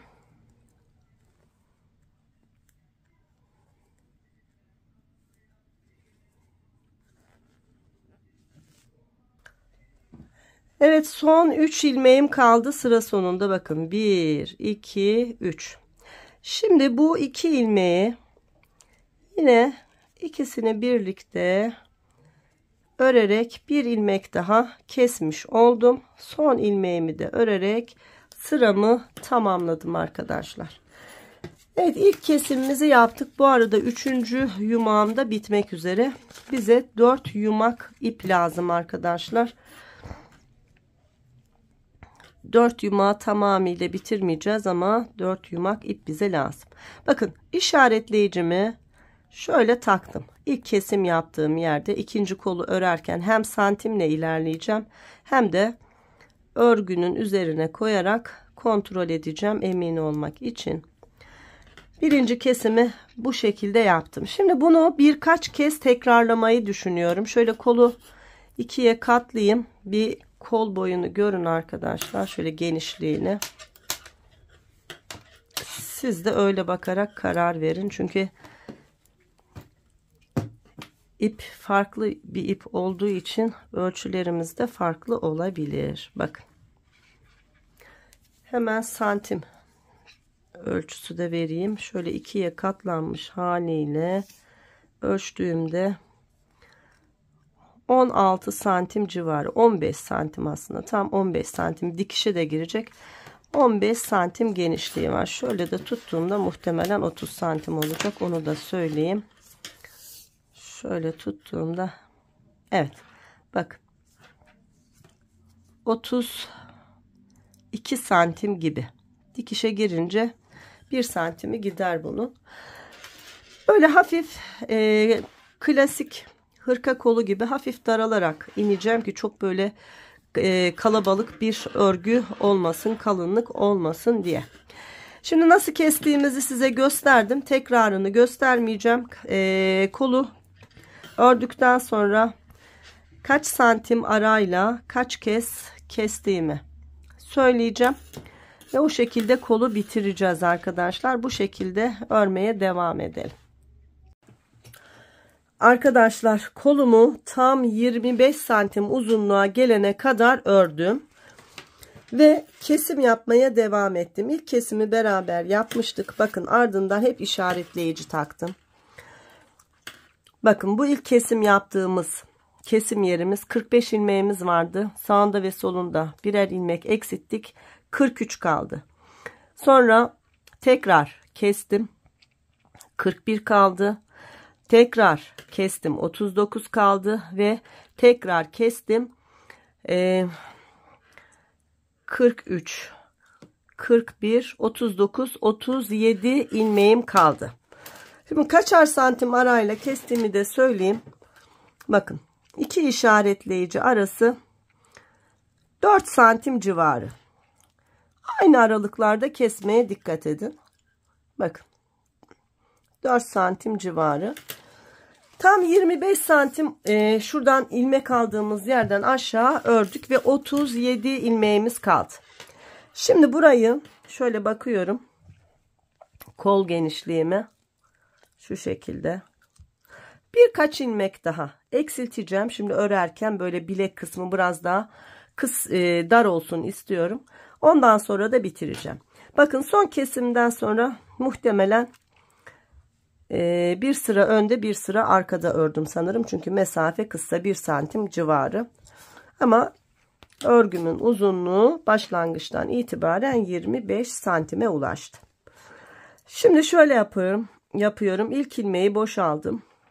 Sıradaki 2 ilmeği birlikte ördüm. Örgümün düz tarafındayım. Düz örgülerle örüyorum. Bir ilmek eksilttim. 36 kaldı.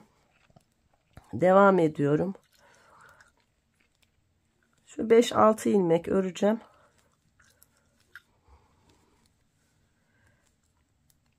Evet, şimdi bir tane daha kesiyorum. 2 ilmeği birlikte. Ne oldu? 35 ilmeğim kaldı. Tekrar sanırım ilmek kaçırdım. En korktuğum şey. Şimdi şuradan yakalamam lazım. Arkadaşlar bu ipi örmek keyifli. Fakat ilmek kaçırdınız mı ilmeği bulmak çok zor. Ama buldum. Evet buldum. Şimdi en son 2 ilmeği birlikte ördük. Ne dedik? 36 ilmeğimiz kaldı dedik değil mi? Kestik. Devam edelim. Birkaç ilmek örelim.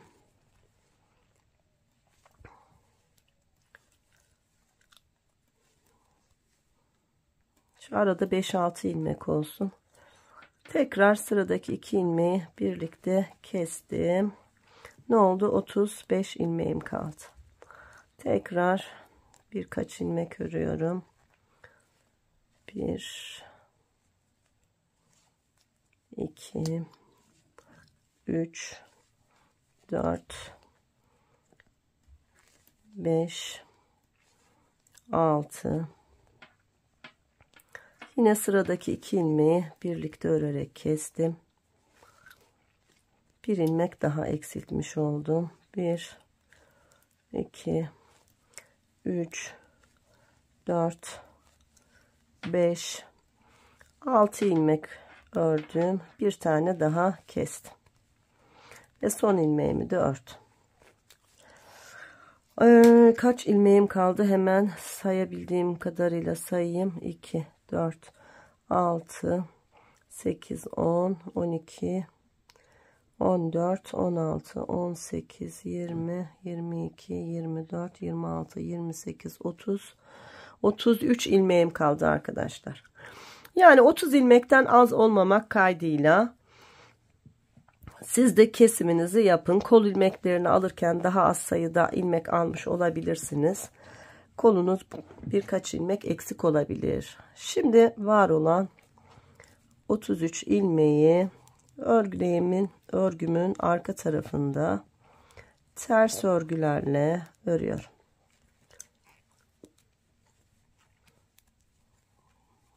Bu kolumuzun bilek kısmındaki dar olan lastik gibi düşünün bunu arkadaşlar. Tam hırkanın kol ucu, bilek kısmı. Burada biraz dar olsun istiyorum.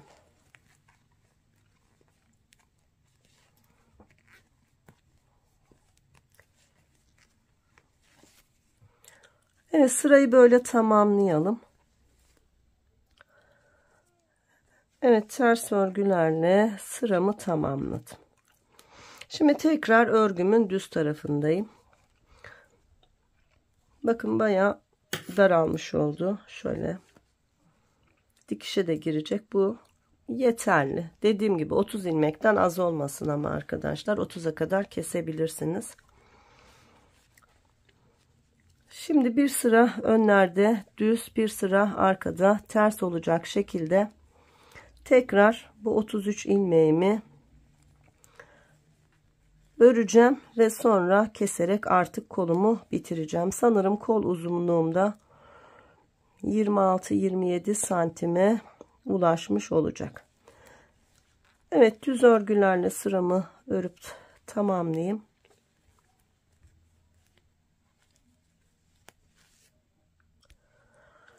Evet, düz örgülerle sıramı tamamladım. Şimdi örgümün arka tarafında ters örgülerle de bu 33 ilmeğimi öreceğim. Sonra kesim yapacağız arkadaşlar. Artık kolumuz bitti. Ters örgülerle sırayı tamamlayalım.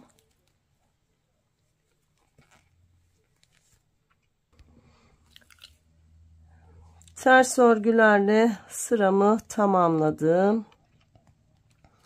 Şimdi örgümüzün düz tarafında örerek kesme tekniğiyle ilmeklerimizi keseceğiz ve kolumuzu bitirmiş olacağız.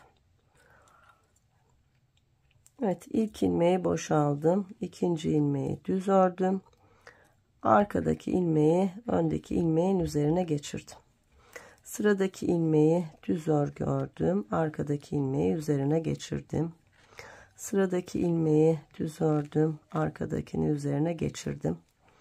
Bu şekilde ilmeklerimizin tamamını keselim arkadaşlar.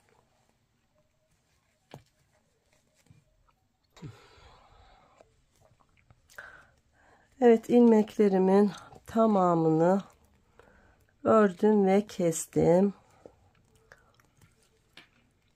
Bakın, şimdi şu son ilmeğimi bir kez daha örüyorum.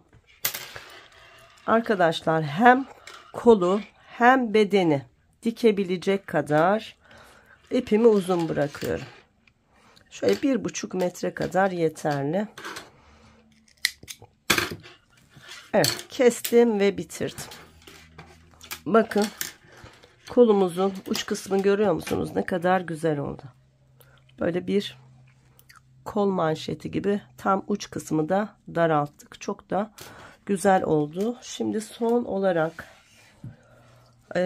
kolumun en boy ölçüsünü vereyim. Tam bitmiş hali kaç santim?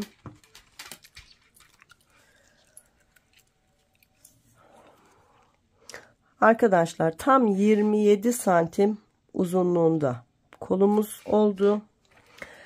En olarak da şöyle açtığımda bir uçtan bir uca, hiç kesime başlamadan önceki uzunluğum 31 santim, hatta 30 santim.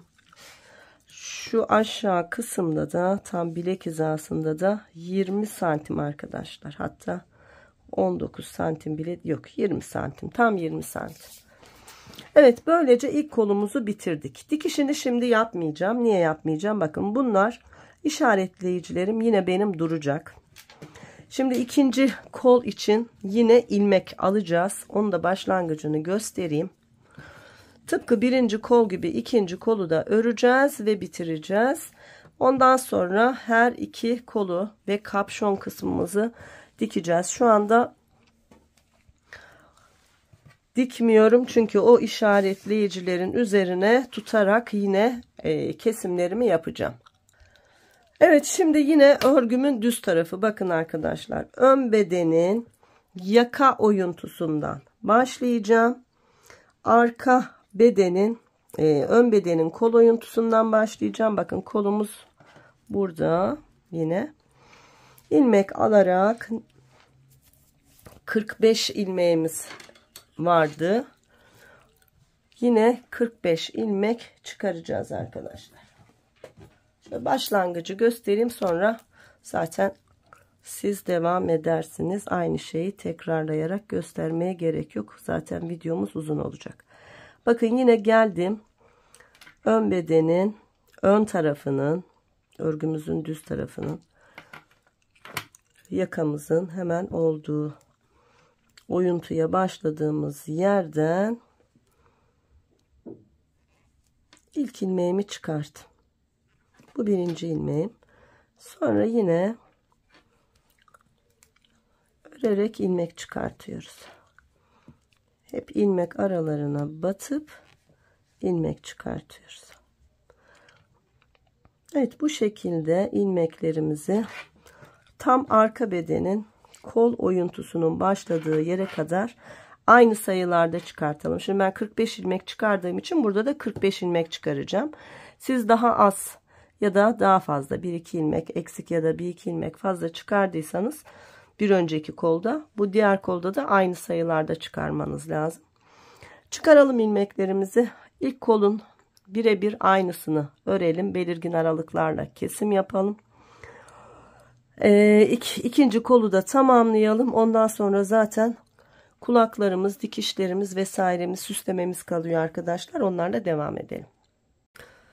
Arkadaşlar, diğer kolu da ördüm. Bakın 2 tane kol burada. İşaretleyicilerimi takip ederek diğer kolu da ördüm ve bitirdim. Bakın birbirinin aynısı uzunlukta 2 tane kolumuz oldu. Şimdi dikerek şu kolla yan bedenleri bir birleştirelim. Biraz hırkamız şekil alsın. Şöyle kalınca bir iğne kullanacağım. Evet, şu kol ucunda bırakmış olduğum, bakın dikiş için bırakmış olduğum ipime iğnemi geçirdim. Şimdi dikelim. Çok kolay dikiliyor zaten arkadaşlar. Örgümüzün ters tarafı, bakın terslerimiz burada. Şu artan ipleri de arkadaşlar, başlangıç ve bitiş iplerimiz var ya, bir tanesini göstereyim. Şöyle önce düğümleyerek sabitliyorum.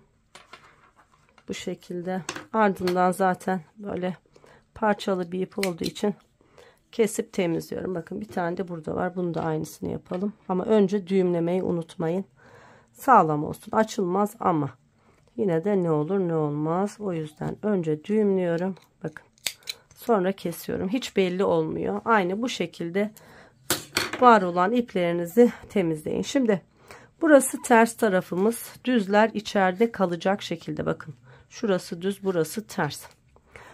Şimdi geliyorum. Önce iki ucu bakın.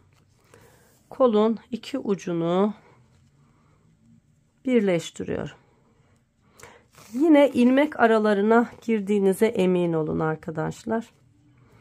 Ardından şöyle karşılıklı hiza alarak da olur. Ya da şöyle batarak da olur. Nasıl rahat edecekseniz. Çok dikişiniz zaten belli olmuyor ya. Önemli olan tam uçtaki ilmek aralarına battığınıza emin olun arkadaşlar. Bakın bu şekilde. Önce kol altına kadar dikeceğim. Sonra bedene ineceğim. Bakın. Görüyor musunuz? Hiç belli değil. Ama çok dikkat ediyorum. Yani ilmek arasına battığıma emin oluyorum. Siz de öyle yapın. İpin kendisine batarsanız, ilmek arasına batmazsanız sorun olabilir. Evet, bu şekilde şu kol altına kadar dikip geliyorum. Sonra bedeni beraber dikelim. Bakın arkadaşlar, hiç sıkmadan ya da bol bırakmadan şöyle karşılıklı hiza alarak tam kol altının olduğu yer, şöyle elinizle tuttuğunuzda zaten anlaşılıyor. Oraya kadar diktim. Evet. Şimdi devam ediyorum. Bakın beden kısmını dikeceğiz. Yine aynı şekilde hiç değişen bir şey yok. Yine karşılıklı hiza alarak yanları dikiyoruz. Ön ve arka bedeni birleştiriyoruz. Yine şu uca kadar şöyle tutarak da takip edebilirsiniz arkadaşlar. Ara ara kontrol edin. Tam karşılıklı olsun. Bu şekilde şimdi etek ucuna kadar dikelim.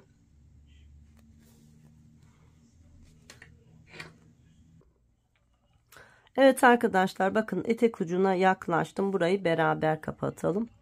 Geliyorum. Bakın etek ucunun ilk ilmeği olan arka bedenle ön bir bedenin başlangıç, yani ilk ilmeklerine de battım ve kapattım. Şimdi burası zaten örgümüzün arka tarafı. Şöyle sağlamlaştıralım ve burada düğümleyerek bitirelim dikişimizi. Yine örgümün arasından şöyle birkaç kez yürütüyorum. Evet. Bir tarafımızın dikişini tamamlamış olduk. Bakın tersimizdi burası. Şurayı da bir temizleyeyim hazır görmüşken.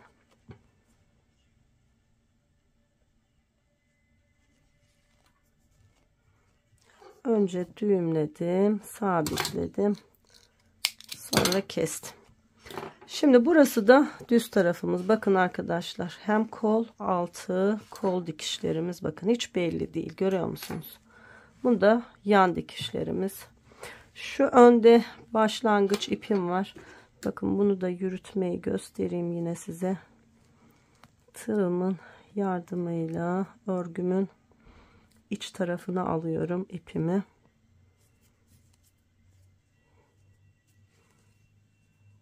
Şöyle birkaç kez yürütüyorum ve kesiyorum. Bakın hiç belli olmuyor. Evet, şimdi bir tarafı diktik, diğer tarafı da aynı şekilde dikeceğim. Ondan sonra da arkadaşlar kulak çalışmalarımız var. Şurası düzümüz, diğer taraf tersimiz, karıştırmayalım.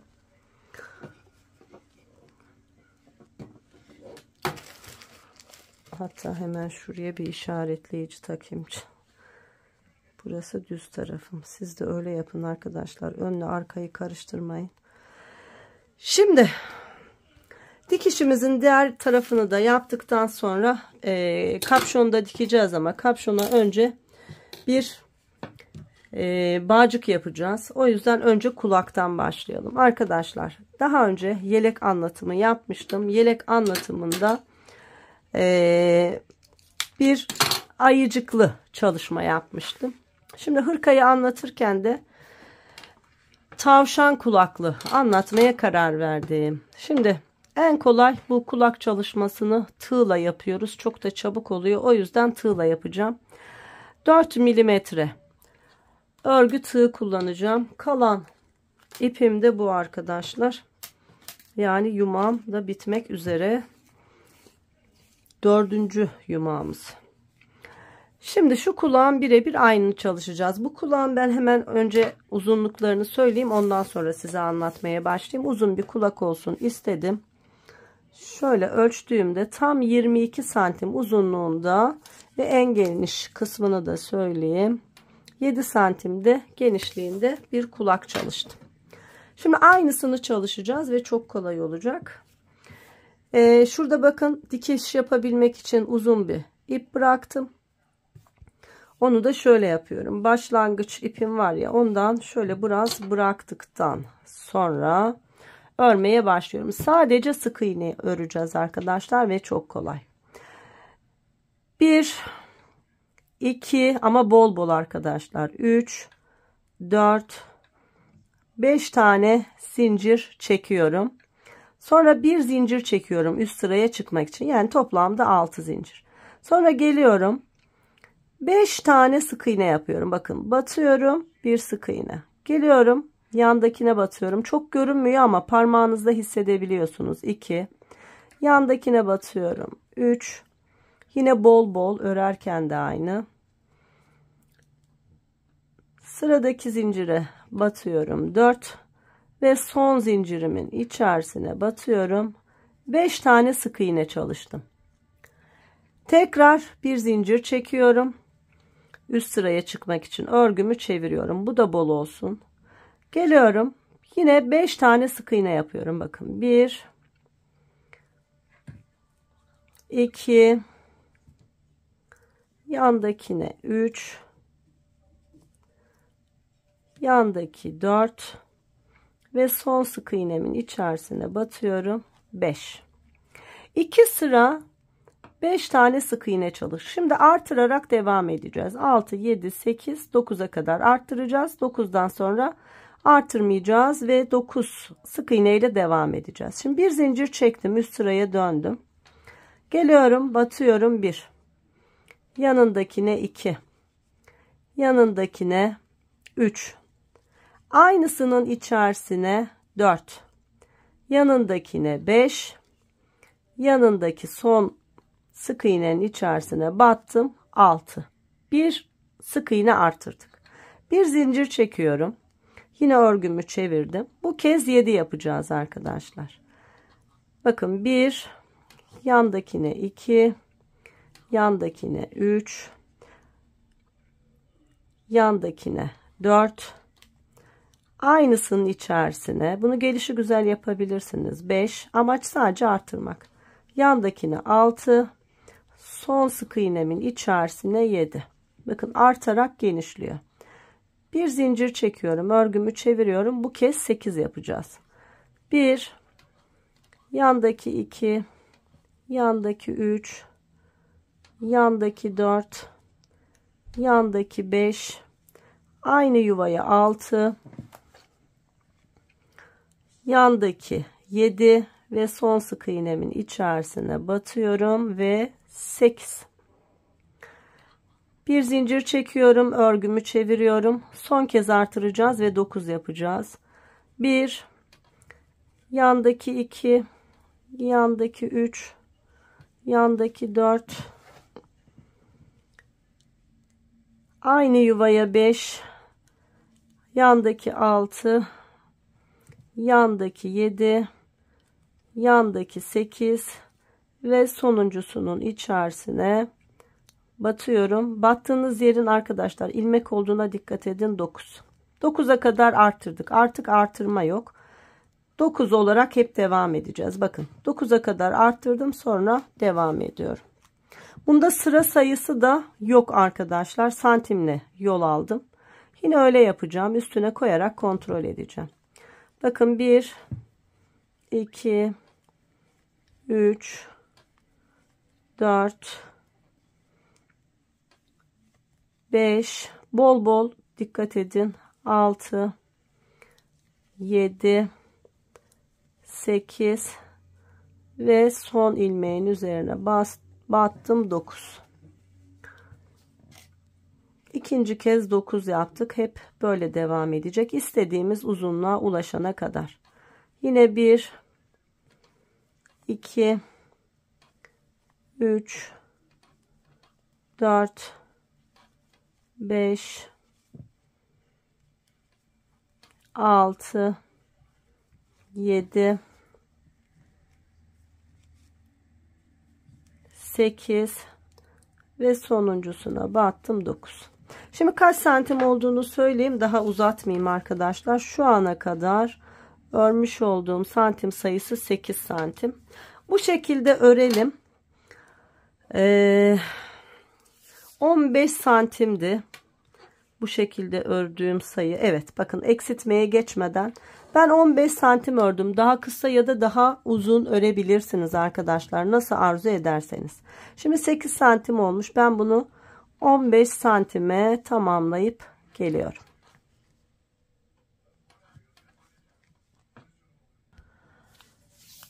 Evet arkadaşlar, tam 15 santim uzunluğunda ördüm. Bakın kontrol edelim. Tam 15 santim. Şimdi ne yapacağız biliyor musunuz? Yaptığımız şeyin tam tersini yapacağız. 9 sık iğne yapıyorduk ya. Biz 5'ten başladık. 6, 7, 8, 9 diye artırdık. Şimdi de tam tersi eksilteceğiz. Şimdi bir zincirle üst sıraya çıktım. Bakın battım. 1, 2, 3.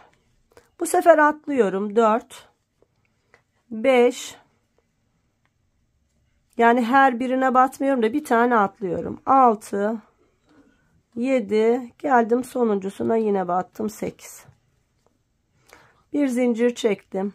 Üst sıraya çıktım. Şimdi 7'ye düşüreceğiz. 1, 2, 3, 4, 5, 6, geldim sonuncusuna battım 7. Bir zincir çektim, çevirdim. Bu sefer 6 yapacağız. Şöyle az ileriye batarak da yapabilirsiniz arkadaşlar. Göz kararı ayarlayın. 1, 2, 3, 4, 5, 6. Devam ediyoruz. Bir zincir çektim, döndüm. Bu sefer 5 yapacağız. Batıyorum. 1, 2, 3, 4, geliyorum sonuncusuna batıyorum. 5. Tekrar bir zincir çektim, dönüyorum. Bu kez 4 sık iğne yapacağız. 1, 2, 3, sonuncusuna battım ve 4. Tekrar bir zincir çekiyorum, dönüyorum. 3 yapacağız. Bakın battım 1, battım 2, battım 3. Şaşırdım, 4 müydü 3 müydü ya? 5'ten sonra 4'ü yaptık mı acaba ya? Hatırlayamadım. Neyse, şunu 4 kabul edelim. Tekrar 1, 2, sonuncusuna battım 3. Şöyle bir kontrol edeyim arkadaşlar. Evet. Şimdi bir zincir çektim, döndüm. Bu kez 2 yapacağız. Battım 1, geldim, battım 2, bir zincir çektim, geldim tam orta yere, battım ve 1 ile beraber bitirdim. Hatta şu yana da batabiliriz. Şöyle de sıfırlayabiliriz arkadaşlar. Kaydırdım. Şimdi tutalım bakalım, ikisi birbirinin aynısı mı? Evet, ikisi de birbirinin aynısı. 2 tane kulak çalışmış olduk. Şimdi şu kesmiş olduğum ipi de yine yürüteceğim. Geliyorum örgümün arasına. Böyle tığımla beraber yürüttüm. Bir kere daha bunu yapayım. Hatta bir kere daha yapalım. Hiç çıkmasın. Evet, şimdi fazla kalan ipi de bakın kestim ve temizledim. Evet, kulaklarımız hazır arkadaşlar. Bu kulaklara belki beyaz iple bir şey yapabilirim. Çok emin değilim ama şu anda kulaklarımızı dikmemize engel bir durum yok. Örgümüzün düz tarafı, şöyle kapşonumuzu şöyle tutalım. Tam tepe kısmımız şurası arkadaşlar. Bakın çok belli zaten. Bu kapşonları şöyle ikisini şöyle yan yana bitişik tavşan gibi de dikebiliriz. Tam şöyle iki kenara da dikebiliriz. Nasıl arzu ederseniz, nasıl hoşunuza gidecekse. Ama bana kalırsa klasik tavşan kulakları nasıl duruyor? Tam şöyle tepeye. Bence böyle dikelim. Tam da şu tepe noktasına bakın. Kesmeye başlamış olduğumuz yer var ya, bakın. Tam bu tarafa, buraya. Hatta santim ölçüsü vereyim. Yine şu kalın iğneme ipimi bir geçireyim arkadaşlar. Beraber dikelim. Evet, iğneme ipimi geçirdim. Tam şurası dedik. Kesim yapmaya başladığımız yer var ya, şöyle yerleştireceğim göz kararı. Bunu buraya, bunu da şöyle tam ortaya. Evet, göz kararı dikeceğim. Siz iğneleyin isterseniz arkadaşlar. Kayma filan olmasın diye. Ben şimdi hem kontrol edeceğim hem elimle de iğnelemiş gibi tutuyorum ya. O yüzden ben büyük ihtimal kaydırmam. Hani çok iddialı da konuşmayayım ama benim göz terazim oldukça iyidir. O yüzden iğnelemeden yaptım. Ama siz bir iğneleyin, kontrol edin, emin olun ondan sonra. Şimdi bunu tutturduk. Bir de sağlamlaştıracağım. Bir kez daha dikeceğim.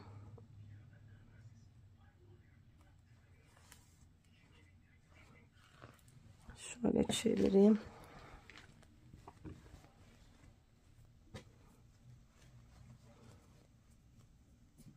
Şu arka taraftan da tutturalım. Daha sağlam olsun. Bir kulaktan, bir kapşondan iğnemizi geçirecek şekilde böyle sağlamlaştırın. Evet, oldukça başarılı oldu. Şimdi hemen şu arkadan düğümleyerek sabitleyelim. Şöyle düğümümüzü atalım. Ardından fazla olan ipimi şöyle yine örgümün içerisinden birkaç kez geçirdikten sonra kestim. Şimdi bir görelim. Evet, bakın şimdi kulağın birini diktik. Diğerini de hemen şöyle yanına dikeceğim. Yine ipimizi iğnemize geçirelim.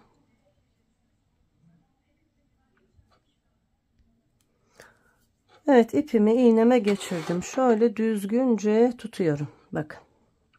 Tam hemen yanına hiç boşluk bırakmadan şöyle yine elimle sabitleyip dikmeye başlıyorum.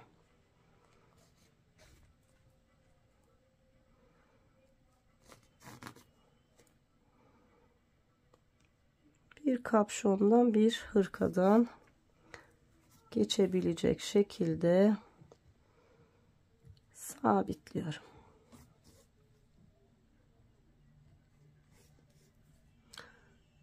Yine arka tarafa geçelim. Arka tarafta da bir sıra dikelim, sağlam olsun. Bakın gayet düzgün oldu. Şimdi yine çevireyim ve dikeyim.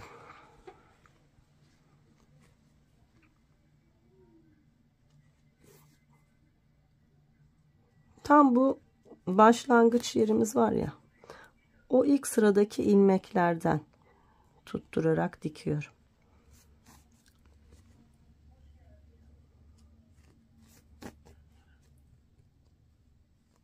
Evet, diktim. Gayet sağlam oldu. Şimdi yine düğüm atarak sabitliyorum. Örgümün içerisinden birkaç kez yürütelim. İğneden çıktı, tığla devam edelim.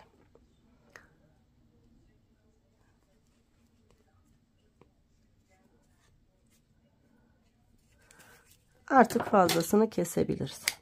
Evet arkadaşlar, iki kulağımızı da diktik. Bakın çok da güzel oldu.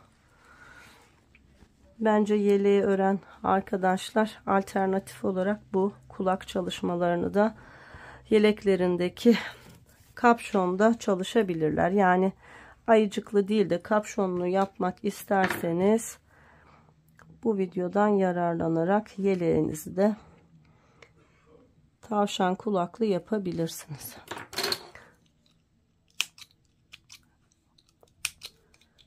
Evet, şimdi neyimiz kaldı? Hemen bakalım.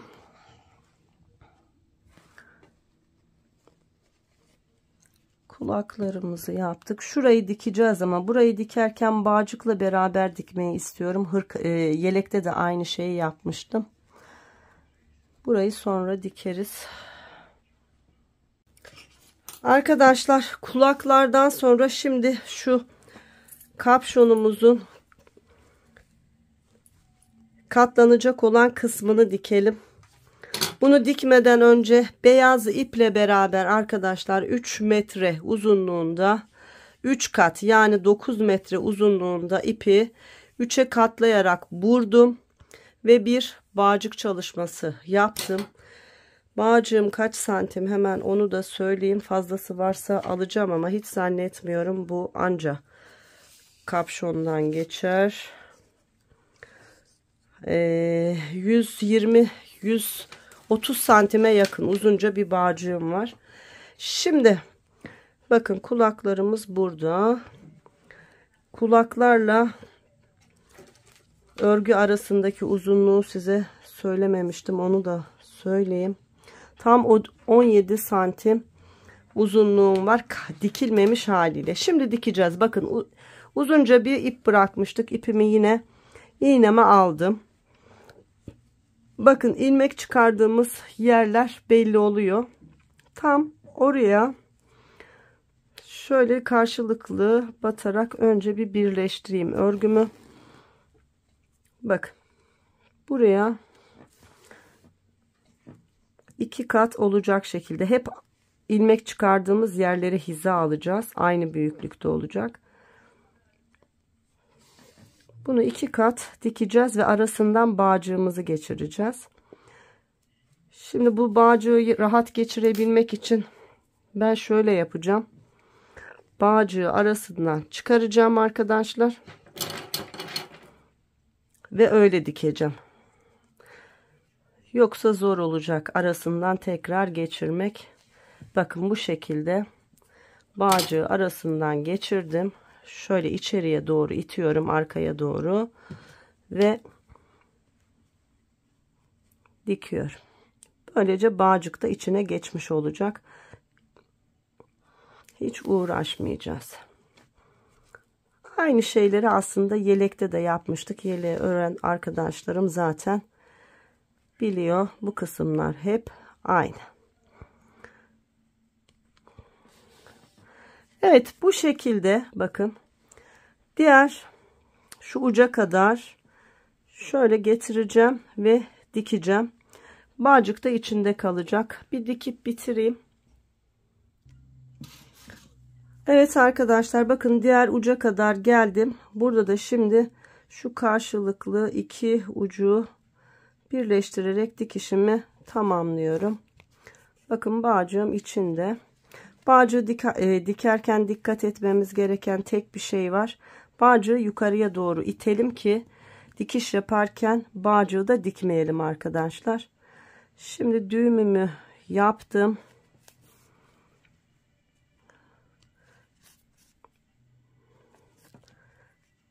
Şöyle örgümün arasından iğnemi birkaç kez batırıp ipimi yürüttüm. Ve artık fazla ipimi de kesebilirim. Bakın ne kadar düzgün bir çalışma yapmış olduk. Şöyle yaparsam daha belli olur. Bakın kapşonumuz burada. Bağcığımı özellikle beyaz çalıştım. Şimdi arkadaşlar, tavşanımızın 2 tane göz çalışması var. Onları yapalım. Göz çalışmasını da arkadaşlar lacivert ya da siyah ip kullanabilirsiniz. Ben lacivert iple çalışacağım. Ve 2,5 milimetre tığ kullanacağım. Fıstık çalışması yapacağız. Çok böyle göze görünür bir göz olacak. Arkadan bağlama yapabilmem için şu başlangıç ipini biraz uzun tuttuktan sonra arkadaşlar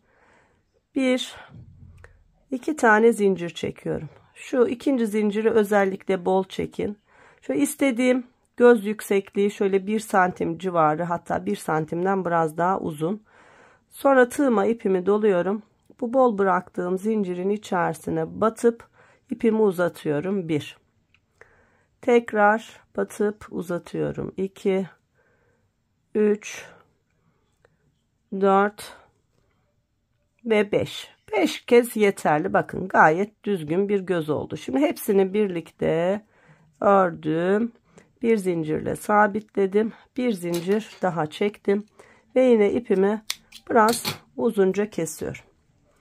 Bakın 2 tane bu şekilde göz çalışıyoruz. Şimdi bunları takalım. Şöyle tam kulağa diktiğim yerden kaç santim aşağıda söyleyeceğim. Tam kulaklarımın hizasında. Şöyle birini bir taraftan, diğerini de 1 santim kadar diğer taraftan şöyle içeriye aldım ipleri. Ve bağlıyorum. Bakın. Şöyle kontrol edelim. Evet.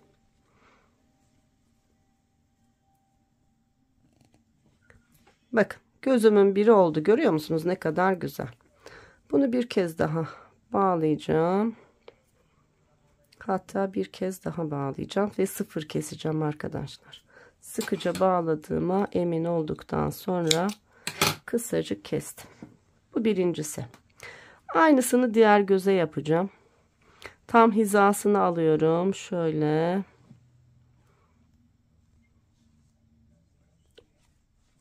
Bir uçtan geçirdim. Şimdi 1 santim kadar uzaklıktan diğer ipimi geçiriyorum. Şöyle bir bakalım. Evet, gayet başarılı oldu. Bakın hizası da aynı oldu. Şimdi bunu da yine sıkıca bağlıyorum. 2, 3, 4 kez bağlayabilirsiniz. Yine 0 kestim. Bir bakalım. Evet, gayet başarılı oldu. Tam kulakların altında, şöyle 2 santim kadar altında yaptık. Şimdi arkadaşlar bir tane de burun yapalım. Burunu şöyle pembeye benzer bir renkle çalışalım. Elinizdeki iplerle yapabilirsiniz. Bakın. Aynı şekilde de burun yapacağım. Yine şu ipi biraz uzun bırakacağım. 1, 2 zincir çektim. Bu kez biraz daha uzun tutuyorum. Ve biraz daha dolu bir fıstık çalışması yapacağım. 5'te değil de belki 6'da 7'de bitireceğim. Bakın 1, 2 3 şöyle bir tık daha uzun, 4 5 6 7 bir tane daha yapalım, 8, biraz daha büyük olsun burnumuz. Evet, yine bakın bir zincirle sabitledim, bir zincir daha çektim ve ipimi bağlayacak kadar uzun bıraktım. Evet, burnumuzu da arkadaşlar şöyle gelelim, tam iki gözün şöyle arasına yerleştirelim. Önce bir tarafını, sonra diğer tarafını aldım, bir kontrol edelim. Evet, gayet başarılı. Şimdi bunu da aynı şekilde bağlayalım.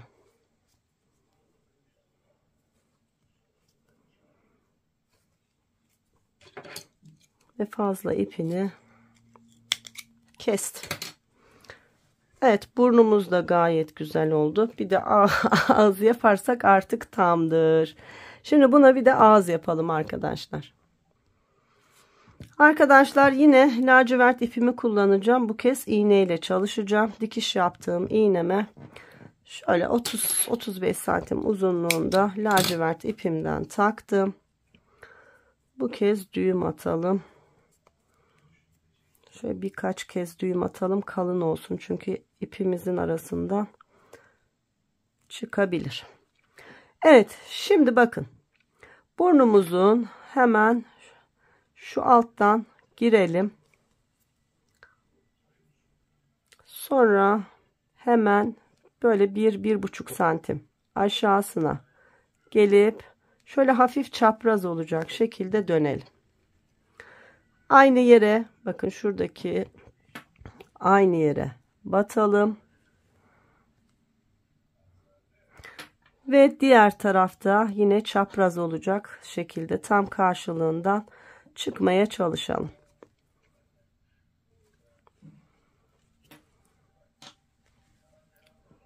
Bu işlemi 2 kez yapalım ki ağız kısmımız belirgin olsun. Yine geliyorum, bakın şuradan aynı noktadan çıktım. Ya da bunu 2 kat iple de çalışabilirsiniz. Sonra geldim, yine burada da aynı noktadan çıktım. Şuraya battım, burun dibinden çıktım ve tekrar burada batarak bitirdim.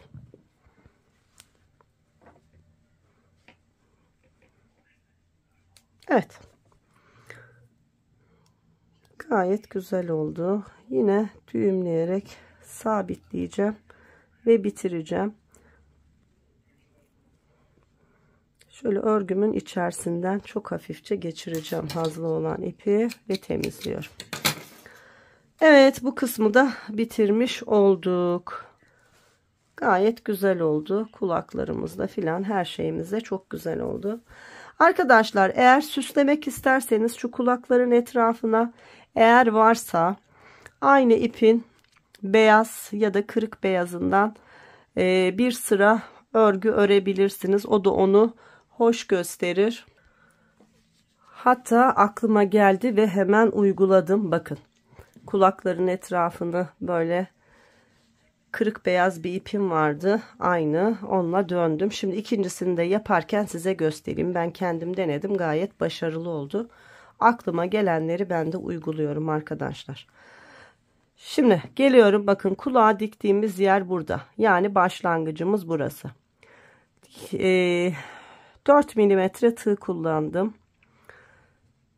Bakın, şu ipi biraz uzun bırakacak şekilde battım ve sık iğne yaptım. Sonra bu ipi de arasına yedirerek kenardaki yuvalara batarak sık iğne olarak örüyorum. Burada dikkat etmeniz gereken şey, sık iğnelerinizi yaparken şu altta örmüş olduğumuz kulağı arkadaşlar büzmemeye gayret edin. Aralıklarınızı ona göre ayarlayın. Bakın gayet başarılı gidiyor. Eğer çok ayrık yaparsanız toplar. Çok sıkı yaparsanız da yine hoş görünmez. Önemli olan örgüyle uyumlu bir şekilde kenar sık iğnelerini de yapmanız. Bakın görüyor musunuz?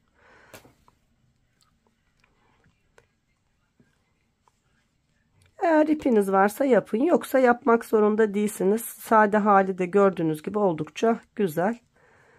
Ama elinizde az da olsa uyumlu ipiniz varsa arkadaşlar bunu çalışabilirsiniz. Bakın ta tepe noktasına kadar geldim. Şimdi tepede rahat dönebilmek için bakın aynı yere bir kez daha battım ve tepeyi döndüm. Döndüm, yine aynı yere bir kez daha battım. Yani 3 kez aynı yuvaya batarak sık iğnemi çalıştım. Bakın görüyor musunuz? Hiç toparlamadı, hiç bozmadı örgüyü. Şimdi aynı şekilde kulağın başlangıç kısmına kadar diğer tarafı da örüp tamamlayacağım. Ben de örüp gördükçe aklıma geliyor.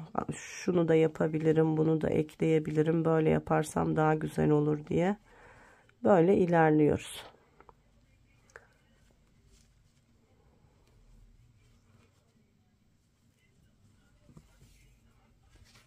Bakın ne kadar düzgün oldu.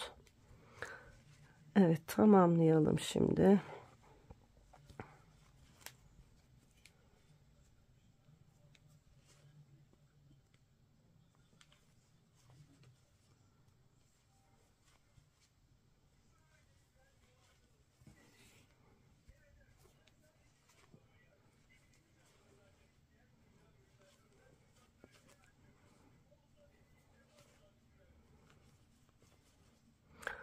Şimdi neyimiz kaldı arkadaşlar? İstersek tam hırkanın arka kısmına bir pompon çalışması yapabiliriz. Çok da hoş görünür. Onu da mı yapsak? Yaptıkça aklıma bir şeyler geliyor. Bakın başlangıç yerine kadar geldim. Burası kulağa dikmiş olduğumuz yerin olduğu yer. Bakın son sık iğnemi yaptım. Bakın karşılıklı zaten birbirinin hizası. Şimdi bir zincirle sabitledim. Şu ipimi biraz uzun kestim. Şimdi arkada temizleyelim. Şunu zaten yürüttük.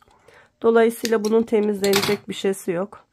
Fakat bu ipi birkaç kez gizleyelim. Yine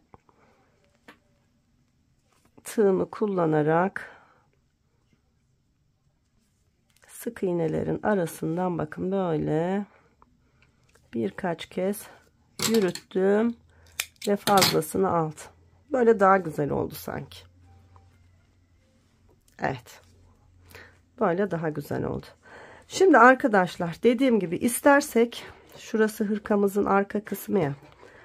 Şuraya güzel bir pompon yapabiliriz. Tıpkı tavşanların arka kısımdaki kuyruklarının olduğu gibi. Hemen onu da yapalım. Nasıl olsa ipimiz de var.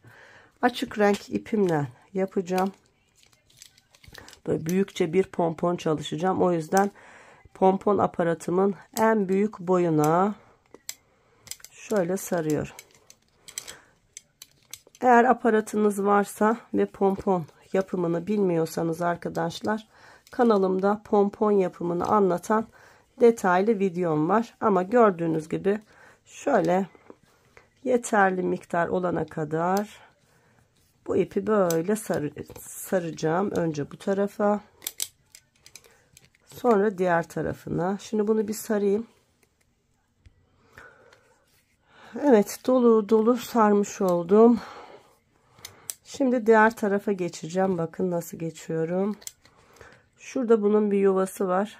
Buradan aldım. Bunu kapattım. Bakın hemen diğer tarafı açtım. Şimdi aynı şekilde de aynı miktarda buraya da saracağım. Yine sarıp geleyim ben.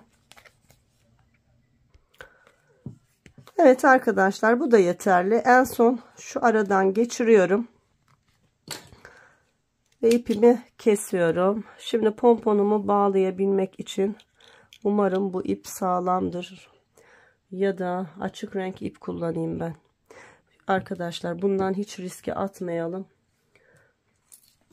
Normal örgü ipiyle ben bunu yapayım. Çünkü koparsa hep ziyan olacak. Şimdi pomponumuzu keseceğiz arkadaşlar. Bakın şu aparatın ara yuvaları var. Bakın hemen burada tam ortası. Makasımın yardımıyla ipi kesiyorum. Bir tarafı kestim, bitirdim. Aynı şeyi diğer tarafa uygulayacağım.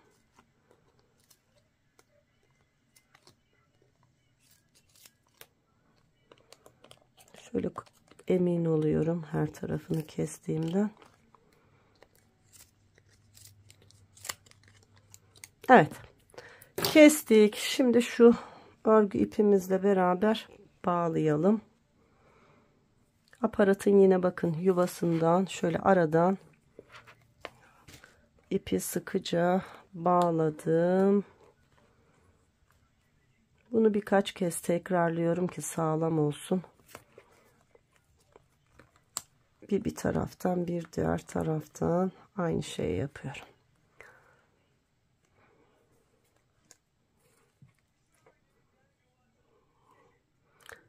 Şimdi düğümlüyorum arkadaşlar. 2-3 kez düğüm attım. Artık pomponum da hazır. Bakalım nasıl oldu. Bu iple ilk kez pompon çalışması yapmış oldum.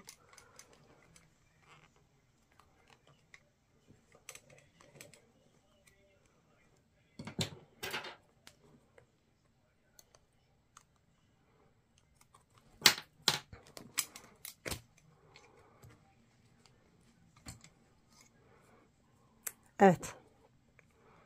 Şu pomponun başlangıç ipiydi. Bunu da aynı hizaya getirdim. Bakın arkadaşlar.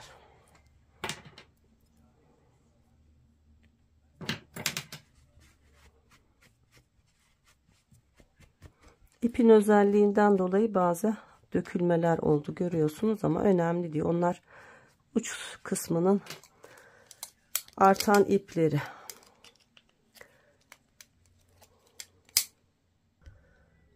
Evet, şimdi arkadaşlar şurası bakın kapşonum, burası arka bedenim. Şimdi arka bedende şöyle bir yerde, tam arka ortada, bu pomponu da sabitleyeceğim. İsterseniz daha küçük de yapabilirsiniz. Ben biraz büyük çalıştım, göze böyle büyük görünsün diye. Hatta bunu şöyle yapalım. Kol altından kol altına 36, 15, 17, 17, 34, şöyle 18 santime denk geliyor ortası. Şöyle bir yerden çıkartalım.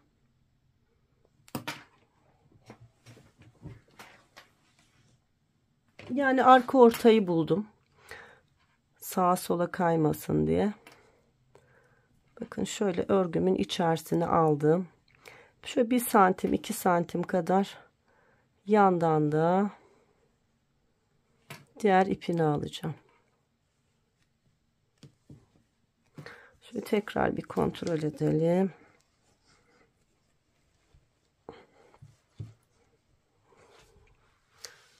Evet, bence oldukça uygun oldu. Arkadaşlar bu yapmış olduğum çalışmayı ördüğünüz örgü ipiyle de yapabilirsiniz. Hani ben kulakların kenarlarını beyazla döndüğüm için pomponu da beyazla yaparsam daha uyumlu ve daha göze gelir diye düşündüğüm için yaptım. Bakın ne kadar güzel oldu. Evet, şimdi ne kaldı? Şimdi bir bakalım arkadaşlar. Arkadaşlar düğmelerimiz kaldı. Şimdi düğme olarak benim elimde şu tarz düğmeler var. Rengi de oldukça uyumlu. Düğme olarak bunu kullanacağım. Hiç ilik açmadık biliyorsunuz. Bakacağım ilik açmaya. Ya ilik değil de şöyle birit yaparak çalışabilirim. İstediğiniz sayıda düğme dikebilirsiniz. Etek ucuna kadar da dikebilirsiniz. Şöyle 2-3 tane yarım da dikebilirsiniz. Nasıl arzu ederseniz. Şimdi düğme olarak bunu kullandığımızda bakın arkadaşlar, şu aralardan rahatça geçiyor.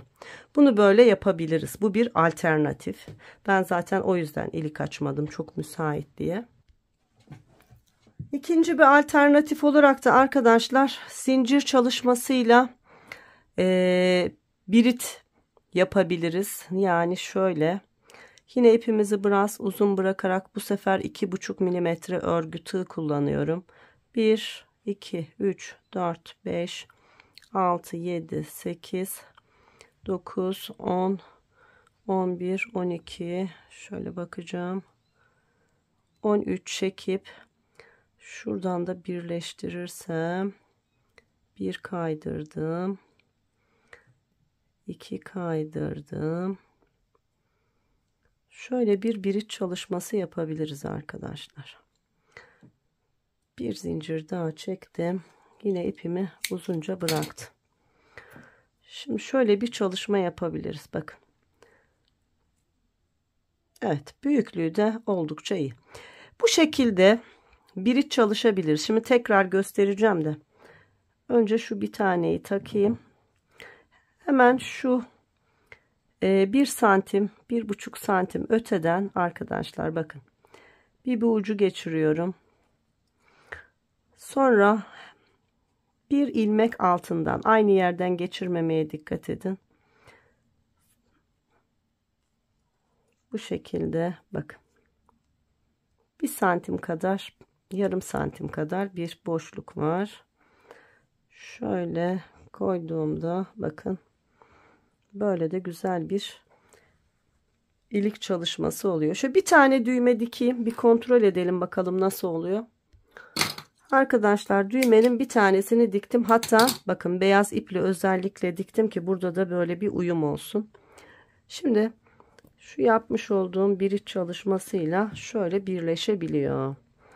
Düğmemizin yeri iyi. Fakat şunu biraz daha içeriye kaydırmamız lazım. Bu çok dışarıda kaldı. Bunu az daha geri alacağım. Çünkü hırka birleşmedi. Hemen az gerisinden, yine aynı yerden az gerisinden buradan yerleştireceğim.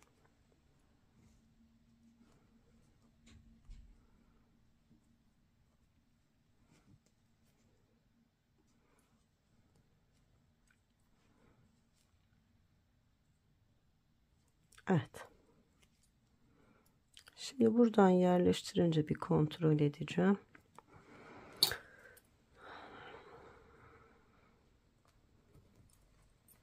Evet, böyle daha güzel oldu arkadaşlar. Bakın, gördünüz mü? Üst üste binmiş oldu. Evet, isterseniz hiç bunu yapmadan, yani şu çalışmayı hiç yapmadan bakın. Düğmemiz örgümüzün arasından geçiyor arkadaşlar. İsterseniz bu şekilde kullanın. Biraz daha süslü göze gelir bir şey olmasını istiyorsanız birazcık daha fazla emek vereceksiniz ve şu çalışmayı yapacaksınız. Hemen nasıl yaptık bir daha yapalım. İstediğimiz sayıda ilik çalışabiliriz. İstediğimiz kadar düğme koyabiliriz. En az 3 tane olsun ama mutlaka. Biraz kapansın, çocuğun önü açık kalmasın. Sonuçta hırka çalışması. Evet, beyaz ipimizle beraber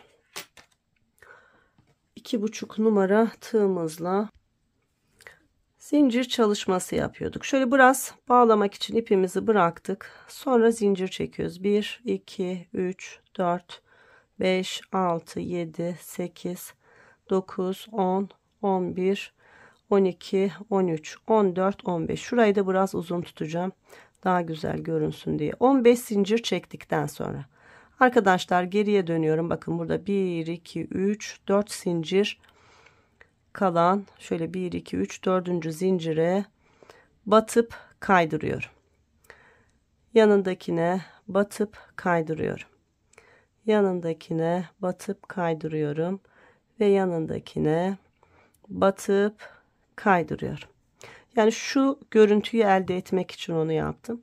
Sonra bir zincir çektim ve yine ipimi istediğim bağlayabilecek uzunlukta kopardım. Bakın böyle daha güzel oldu. Bunu biraz kısa yapmıştım. Bunu iptal edeceğim. Bu şekilde biritlerimi çalışayım. Bakın bu daha güzel oldu. Bunlardan birkaç tane çalışayım. Düğmelerimi dikeyim arkadaşlar. Artık bitti herhalde. Daha başka bir şey ilave etmem. Öyle düşünüyorum. Bitirip son halimle geleyim, olur mu? Arkadaşlar düğmelerimi de diktim. Toplamda 3 düğme diktim. Şöyle yaptım. Hemen göstereyim arkadaşlar. Bakın şimdi ölçüyle size söyleyeceğim. Sıra sayısı söyleyemiyorum ya.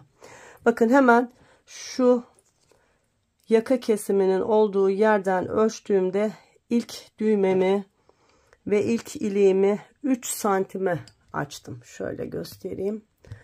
3 santime açtım. Sonra bakın şu biritleri geçirdim ya. 7 santim arayla biritleri diktim. Bakın 7 santim arayla. Ben 3 tane ilik çalışması yaptım. Eğer siz 5 tane yapmak istiyorsanız şu santim aralıklarını 8 santim yaparsanız arkadaşlar ne oluyor? Hemen söyleyeyim. Bakın 8, 16, 24. Şuradan başlarsak. Yani 7,5 santim arayla yaparsanız 5 tane güzel bir ilik çalışması olur. Eğer boyunuz aynıysa son iliğinizde şöyle etek ucuna yakın olur. Şimdi bir şey yaptım, onu göstereceğim.